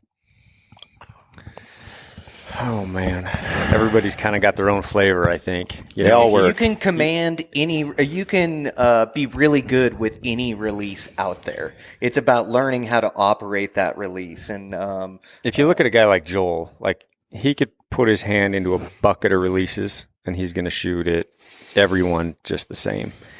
And so, I know I see him go around recommending. What was the last one he's recommending that Bodie's been using? The Hawk Flex, something. Hawk Flex. Yeah. But he also loves thumb releases as well. And, Bodie will go back and forth, and he'll try this one, this one, this one. And he does shoot them all the same, really. But I think you just have to maybe try through a few and see which one works best for you. Kind of like boots. The thing that sucks about them, they're expensive, right? Mm-hmm. Well, that Hawk Flex, so that was a selling point from Joel. It's like $60. $60. Try to get some buddies a hat. Swap your, trade up. Try one your friend has. Let him try yours. Bow Shop will let you try releases. Yeah, Bow Shops let you Those shoot guys all will let kinds you of shoot releases. Hinges, thumbs, triggers, and just try to figure out what you like. So I talked to Joel about my son, and he wants me to get a tension release for him for practice, not for hunting, just to ingrain that break, because, it's just, and I've never really done it. I tried one long time ago, the old school, and didn't have safety, got a bloody nose. I'm like, that's the end of that. Yeah. So I think I'm even going to go back and try it too. I've used, I think, all of them. I went through a phase of putting a lot of time in hunting with most of them as well and seeing how they applied. And I do think that a hinge release with a safety on it, like the Sweet Spot made by True Ball, it's a great tool for especially young people. Like Joel says, the trigger is long. So as you rotate, it makes the shot go off. And having that long rotation makes you think about the pulling and that process that you're in and you stop midway and you're like, wait, and then you can continue. I think it does help a little bit teach more than some others, but at the same time, they all will do the job. And really the goal, I think, like for especially a young shooter, is a controlled shot, That's the closed loop thing. Now, I grew up doing it a different way, and we could all talk about that for hours. We did yesterday, in fact, Sam and I. Yeah. And I remember hearing John Dudley and Cameron Haynes on a podcast together at each other's throats, about the difference, because they shot totally different. Both can hit the target. So, but I think if you're new, I remember playing basketball, and I had some buddies who would shoot the ball like this. And dang it if they didn't make it go in the hoop every single time. But it was the weirdest, unorthodox movement. Would it have been better for them to learn a better form for shooting? Yeah. But that ship kind of sailed. They have a way of doing it now. I think if you're building from the ground up, learn the best form you can, the most repeatable process. And I think that the hinge, the release doesn't really matter that much as Yeah, I mean, for example, I shoot a thumb. Barney, you shoot a thumb? Yep. Sam, you shoot a finger? Yeah, I shoot a trigger release. Trigger. I was thumb and just switched to back. So I just get annoyed with having something around my wrist all day long hunting with that thing on there. So I love having my thumb. I shoot that Wise Choice, I think it is. Sometimes that little Too Simple by Carter. And it's just always in my pocket. So I don't have to have that strapped around my arm all day. That was the biggest reason why I kind of went away from the trigger. Well, and I'll give you something else too. So, shooting a thumb release, it's different than a hinge release, and it's different than a trigger, as it saves you a step in crunch time. So, a thumb release, what you can do is you can hook it to your string loop, right? So my release is hooked to my string loop. Now I have my bow, and I'm in close to an elk or a mule deer. I can range that mule deer. I can range that elk. I don't have to look back down to grab my release. I can keep my eyes on that animal and find that release that's clipped to my string. Now I can draw. Now, if I have a trigger or if I have a hinge, I have to range that animal, and it could be moving. I could need multiple ranges. Then I need to move my head down, and I need to click my release onto my string loop, and I need to look back up at that animal. That extra step right there can get you busted in crunch time. And so that thumb release, if you can shoot a thumb really well, will save you that step, and will make it so you can keep your eyes on that animal during crunch time, and you don't have to move. Because a lot of times you look down, you click it to the string, you look back up, that animal caught you, that situation is over. Or you look back up and it's still walking, and now you got to undo your release and click another rangefind or move again and look back down. It's just a lot of extra movement, where a thumb release saves you that extra step, which I think gives you the advantage. I also think that, like you said, it's like a car crash, man. My hand's like this, and it's coming by, and it's like I'm like a geriatric old dude. I can't get the thing on the string. I have so much adrenaline. Yeah. So, and I'm like Barney, I click mine on, especially on a mule deer stock. If you got to come straight down on an animal, you got that bow right in your lap, and you're just inching your way down. I just leave it clicked on. Now, you will find it may tick your quiver on occasion. So I haven't done it yet, but on my quiver, I'll just do some bunny, like if you tie flies or whatever, take some bunny wrap and just wrap up around that, on that. Anything that could tick from your release, just kind of moving a little bit and ticking your quiver. I just wrap bunny wraps around it, just bunny strips, and it makes it completely quiet. So then it can just hang there and just be there at the ready all the time. It's been an awesome weekend. Thanks for everything, guys. When it comes to training frequency with the bow, like come late July, August, and things like that, I found I wanted more the better. And then I started to get my trap and rhomboid was starting to get tight and stuff like that. So what would be shooting the bow minimum effective dose, and where do you think diminishing returns come in terms of 25 reps a day, 40 reps a day, or whatever? I mean, for like a new hunter. I may shoot one arrow a day. Once my bow is dialed, like once I know, like right here, we're sighted in, I know everything's good, I might step out and shoot one arrow, go to work. It might be that simple. Some days you're just feeling it and you want to crack a group out there, you want to shoot some distance, and I'm not gonna shoot more than 25 arrows. And that's not because I'm getting fatigued. It's just I know I'm dialed, and I know my process, and I really know that one arrow, like he mentioned earlier, is key for me. I like one cold shot. I'm going to make that every day. It might be 20. It might be 100. But what'd you do when you were younger, though, Sam? Like, now you got a dial, but what about the guys trying to figure it out? How much should they practice to figure 300 arrows a day. Probably no joke. I would shoot and shoot and shoot and shoot too much, and I can't say it was too much. I learned a lot. I lost a lot of arrows. I shot a lot of. I had an old block target from the archery shop, and the window. I was like, my dad actually set fence posts and built me a target, and I would sit out there for hours, dark. I'd put a light on it. I would shoot for hours and hours and hours. So yeah, I guess as a kid, I shot a lot. You guys, I go to the archery shop because it get dark at 4:30. We had a local archery shop. I could shoot 20 yards, and I would shoot forever and ever and ever. And I got my little girl back here giving me a thumbs up. I'm sorry, guys. But then I make it fun too. So if you're gonna do that, I did all sorts of stuff. Joel is not going to tell you this, but as kids, when I just want to shoot my bow, I used to do all sorts of things. We'd stick an arrow in, and I'd have a piece of fishing twine hanging there. We'd put a ping pong ball out there, get that ping pong ball swinging. And that's probably a horrible habit. All these guys, I would shoot ping pong balls. I'd have a tennis ball hanging on a string at 40 yards with a dirt pile behind it. That's how I'd start sighting my broadheads in. I didn't have expensive broadhead targets. I'd take 2 broadheads, because I shot muzzies back in the day, and have a dirt pile behind it. I'd get that tennis ball. Or you hit it once, that tennis ball is just spinning and well, and you'd get another one in there. And I shot hundreds and hundreds of arrows. As a kid, I loved shooting. Just like we were talking about earlier about reps and putting on stocks, I shot that bow. I got so comfortable with getting into every time I was getting into my anchor point, I knew how it felt. Like I could honestly almost look at a target, draw back my bow, close my eyes, open my eyes, and I was honestly at 20 yards, I was probably almost on. I probably could have hit a ply pit with my eyes closed. I shot so much and so regulatory new. So as a kid, when you say that, as a kid, I shot a lot. But as an adult now, with everything dialed and form being key and knowing my thing, it might be 1 arrow a day. It might be 25. I don't shoot a lot more than, say, 25 arrows a day. I don't know if that's me.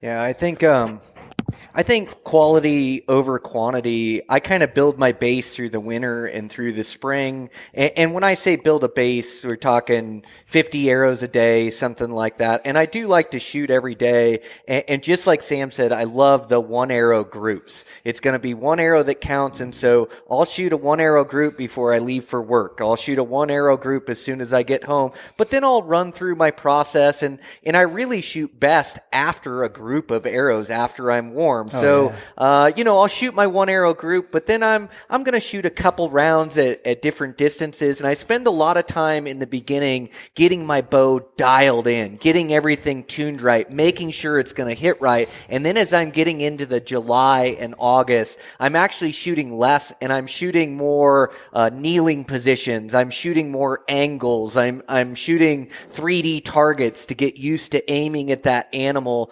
And really, I'm shooting probably 12 to 25.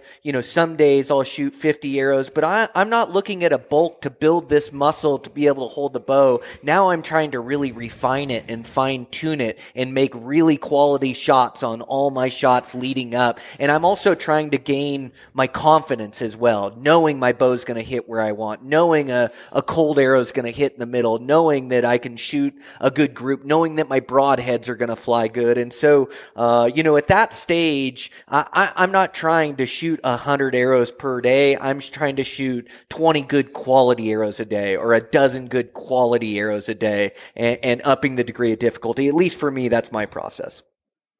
I like to take a 10-inch pie plate, put it out at what I think my effective range is, 25 arrows right out of the bat, and they all got to be in the pie plate. If I'm out, I walk away. Next day I come back, hang it at 50, 25. And after about a few weeks of that, I never shoot an animal that I can't repeatedly walk out of my house and put 25 in that pie plate. That's my maximum distance. And even from then, sometimes I'll rack down just a little bit. The worst arrow in the group is going to be the arrow you shoot at an animal. Dude, it's like really good to practice that. And but you can't warm up a bunch of times and then do it. I'm talking first shot to the last shot. Because with 25, what happened, and I'm talking quick. That's cool. So for me, the first shot is always tough because it's your first shot. But then the rest of them, if you're doing them quick, you're getting fatigue. And so you're training that fatigue. And if you can keep them all at 25, I feel with broadheads, not field points, And I feel pretty good about that distance, and that's my limiter for me. I like what Call said, too, when he was talking about getting your heart rate up. The sprinting to and back from the target, it really replicates shooting at an animal and the aim on an animal. Now, all of a sudden, your pin doesn't sit dead in the center. Now your pin's going all over, but you still have to execute a quality shot, and that gets me ready for season as well. He said fatigue. How many of you guys missed more targets or had a harder time shooting when you got to those last 10 targets yesterday coming off that mountain? Fatigue. That's day 3 of a real hunt right there. Yeah. Those shots yesterday afternoon, I noticed a couple of guys in our group, it was tough. You draw back and you shot 20 the first day. We camped, you slept on the ground, we hiked, you come down, you shoot 20 more. Those last 5 targets. You get down to about that moose shooting across that draw. That 50-yard shot felt a lot further yesterday, didn't it? So that fatigue game, it's real, and that's hunting. Ryan did a heck of a job setting. These guys did a heck of a job setting that course up for a pretty reality check right there. I think that people can obsess, too, over aiming, perfection in archery. And at some point a few years ago, I had decided sort of what Mark did. Look, if I'm in a pie plate at 20 yards, and I'm in a pie plate at 80 yards, 70 yards, with all my arrows, then why am I obsessing if one went here and one went there? One went here, they weren't this group. And I used to want these groups. I'm not Bodie. I'm not competing. I just need to be proficient. I need to let it float, do my closed loop shot, let the arrow go, and it's generally in the right spot. And if I can develop that habit and get really good at that, that's fine. I don't obsess if I've got a kind of a wider group at lower range. And what that does for me is it gets me to stop getting shot anxiety or anything else. I have fun. Like, I'm in there.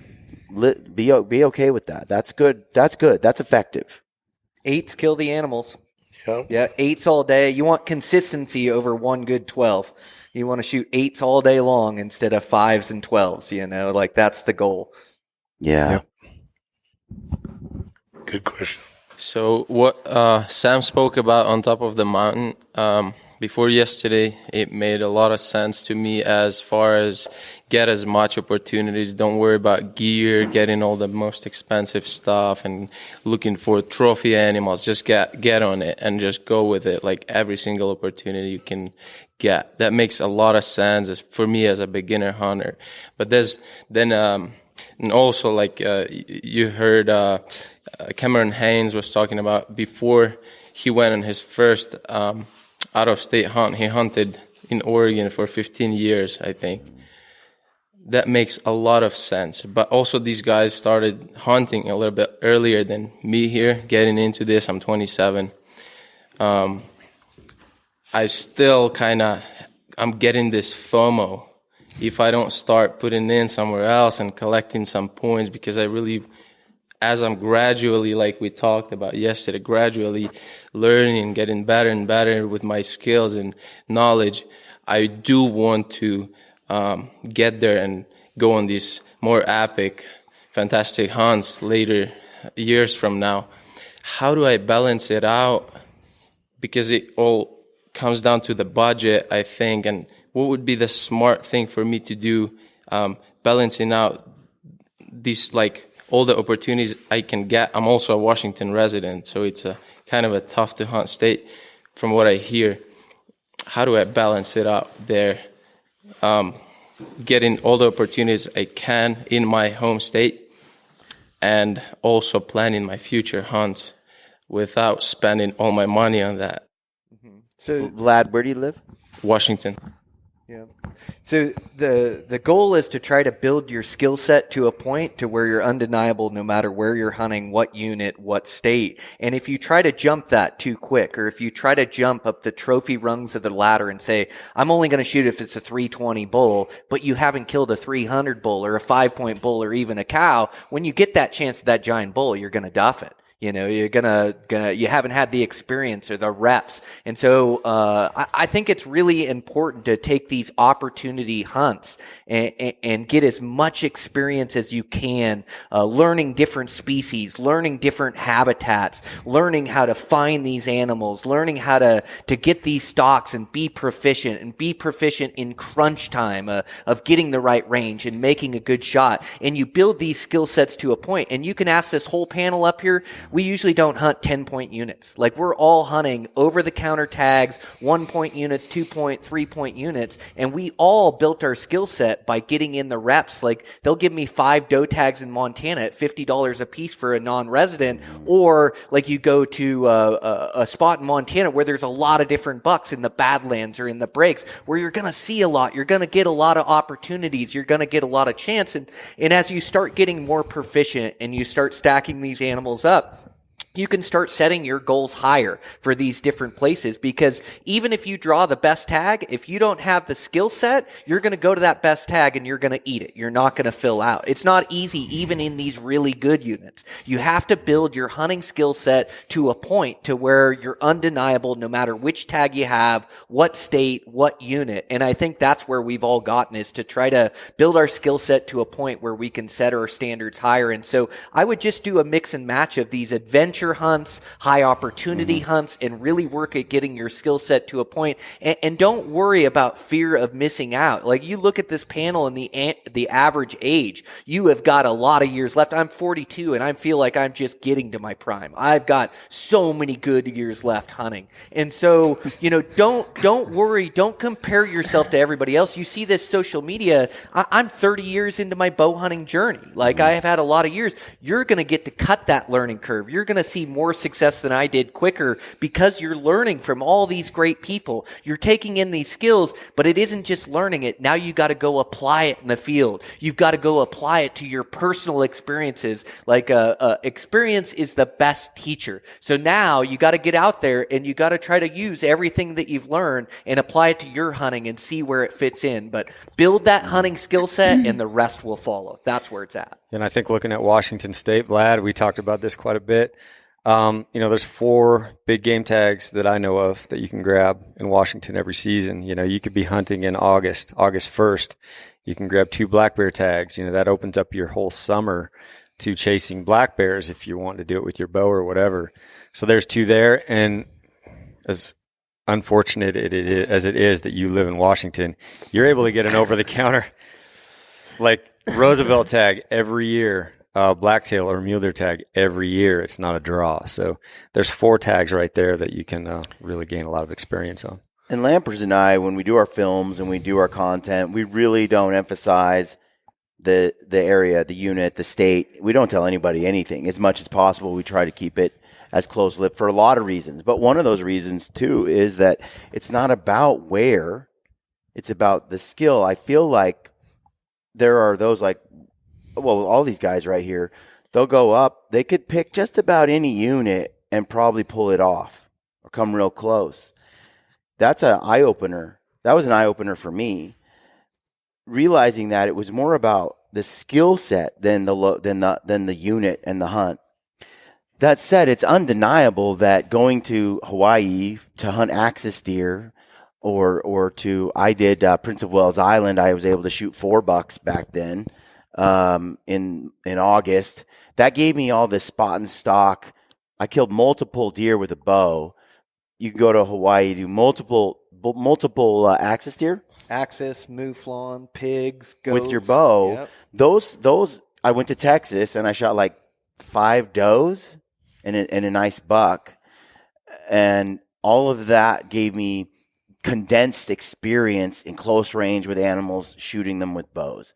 Those were not necessarily, I mean, there's something about that final distance and making those shots that you can really shorten the learning curve on by doing some of those types of experiences. Lots of opportunities.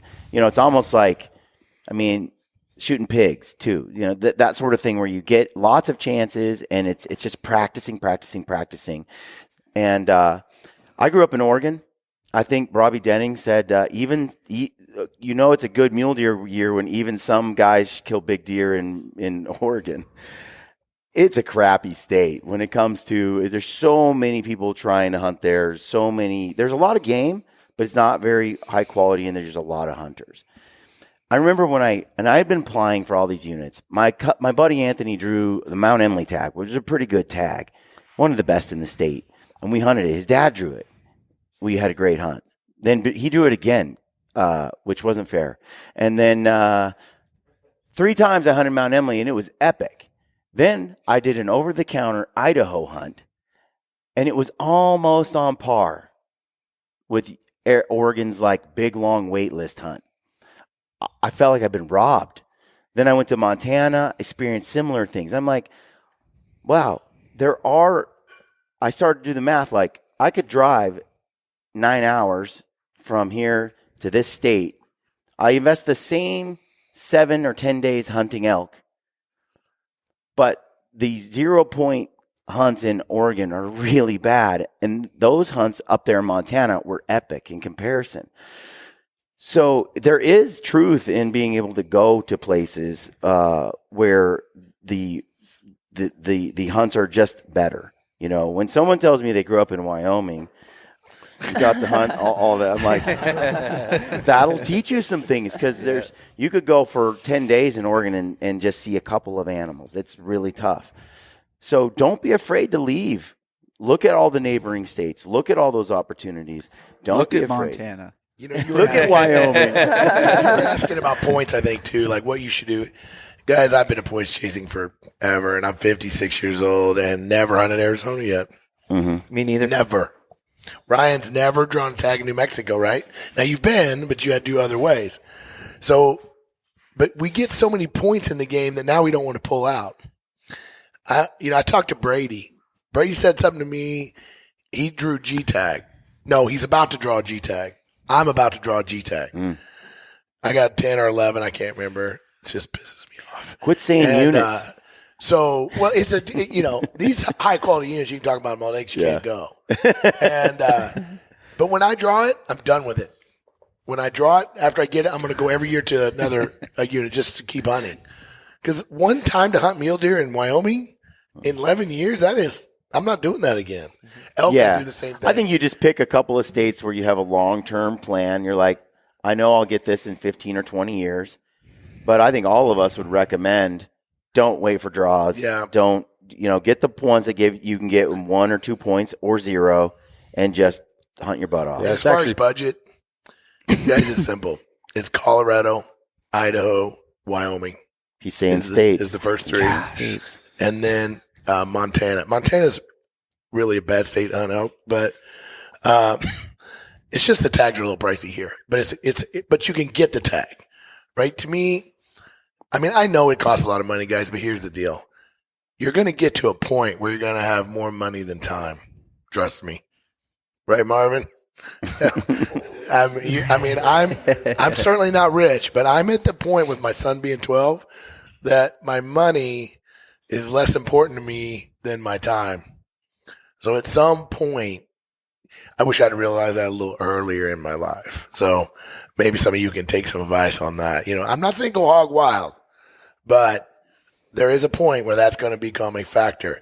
And the earlier you can kind of look to your elders and be like, man, that's some wisdom there. It might help. But those are the best states economically to get points and get tags, in my opinion. You guys disagree with that? Well, there's 2 things I would say. I talked about doe antelope. I talked about doe whitetail tags. Cows. If you want to do something budget friendly, that you took 4, 5, 6 days, whatever, to come here, you could drive to a Wyoming, you could drive to a Montana, you could get archery antelope licenses. It's going to be an August 15th opener. You could probably get 2 or 3. I'm guessing they're like $35 to $50 a piece. You could go out, you could set up a camp out in antelope. You can hunt antelope from daylight till dark. They don't go bed in some hidey hole. You have opportunity after opportunity after opportunity. It's price. It's easy price. It's going to be easy on the wallet. You can camp out of your truck. You can be mobile. At this time, now you're driving around, you're covering country because antelope live in the same place as a lot of elk and a lot of mule deer do. So now maybe you're driving around and you're seeing these spots. Now you're getting to chase these antelope all day. You're water holing them. You're doing all this cool stuff that you've never done. You're spotting and stalking them. Get those stalks in, get those reps in. You kill one off of a water hole. All right, now you got meat. You got one stuffed in a cooler. Now let's go stalk on one. Holy cow, I came up over a hill and there was a pile of mule deer. I jumped out of this ridge. You just learned something about mule deer habitat. Well, you put in for those Wyoming points, for those mule deer points. So now you're banking those points. You got those Montana points building up. You've only spent $1,500 this year. You're going to spend $2,000 on fuel and stuff getting there. But you came home with a freezer or a cooler full of antelope meat. You had the coolest experience. Yeah, you don't got a big rack to show from it. You don't care about that. You want to get experience. You want to get reps. You want to have fun. You want to have meat in your freezer. You can go do a lot of budget-friendly cow elk hunts. I will tell you, I told you guys this, one of my favorite things is cow elk hunting late season. But you get yourself a leftover or a reduced price cow calf tag. There's a lot of these units. You can hunt a cow elk during the rut. Well, there is bulls. You could experience every single thing we've talked about chasing these big bulls except for sticking an arrow on that big bull. You can shoot that lead cow that we talked about. That's you kill a big old lead cow, you've done something. I mean, it isn't a big old slobbery dumb 6-point bull that's walking up. She's the eyes that's looking after those 50. So you start doing hunts like that, holy smokes! It will. Then you kids, that's why I tell you, like it's all in the experience. Like you'll get it all. Jamie asked me earlier the first day we were hiking up mountain. He told me he's got quite a few Wyoming points. His son's 15 years old. He's got 9 points. He could draw some really good units in Wyoming. He said, should I put in with Jamie? We can probably get a general permit, which is going to be it's a good hunt. It's a harder hunt. Or should I put in a more prime unit that I can draw with those 9 points for myself and then rebuild? And by the time he's 18, he's going to have 3.5, 4 points, whatever. I told him, I said, I would, as a dad, I would put in for one of the prime units in Wyoming with those 9 points. I would take my son with me. And we'd go out there, and maybe you apply for a unit where he can get a cow tag, a guaranteed cow tag. And I would take my son out there at 15 years old, and I'd go out there and hunt a bull and have him right by your side, and maybe he's got a cow tag in his pocket. You guys go out there for 10 days and experience that. He's 15 years old. I told him the next when he hits 16, 17, you're going to look like a different man. You're going to be packing your dad's elk out in 3 years. So now he's 18 years old. He's got more time because he's in college. He's got 4 Wyoming points. Now you guys you both got 4 points. You got a general permit.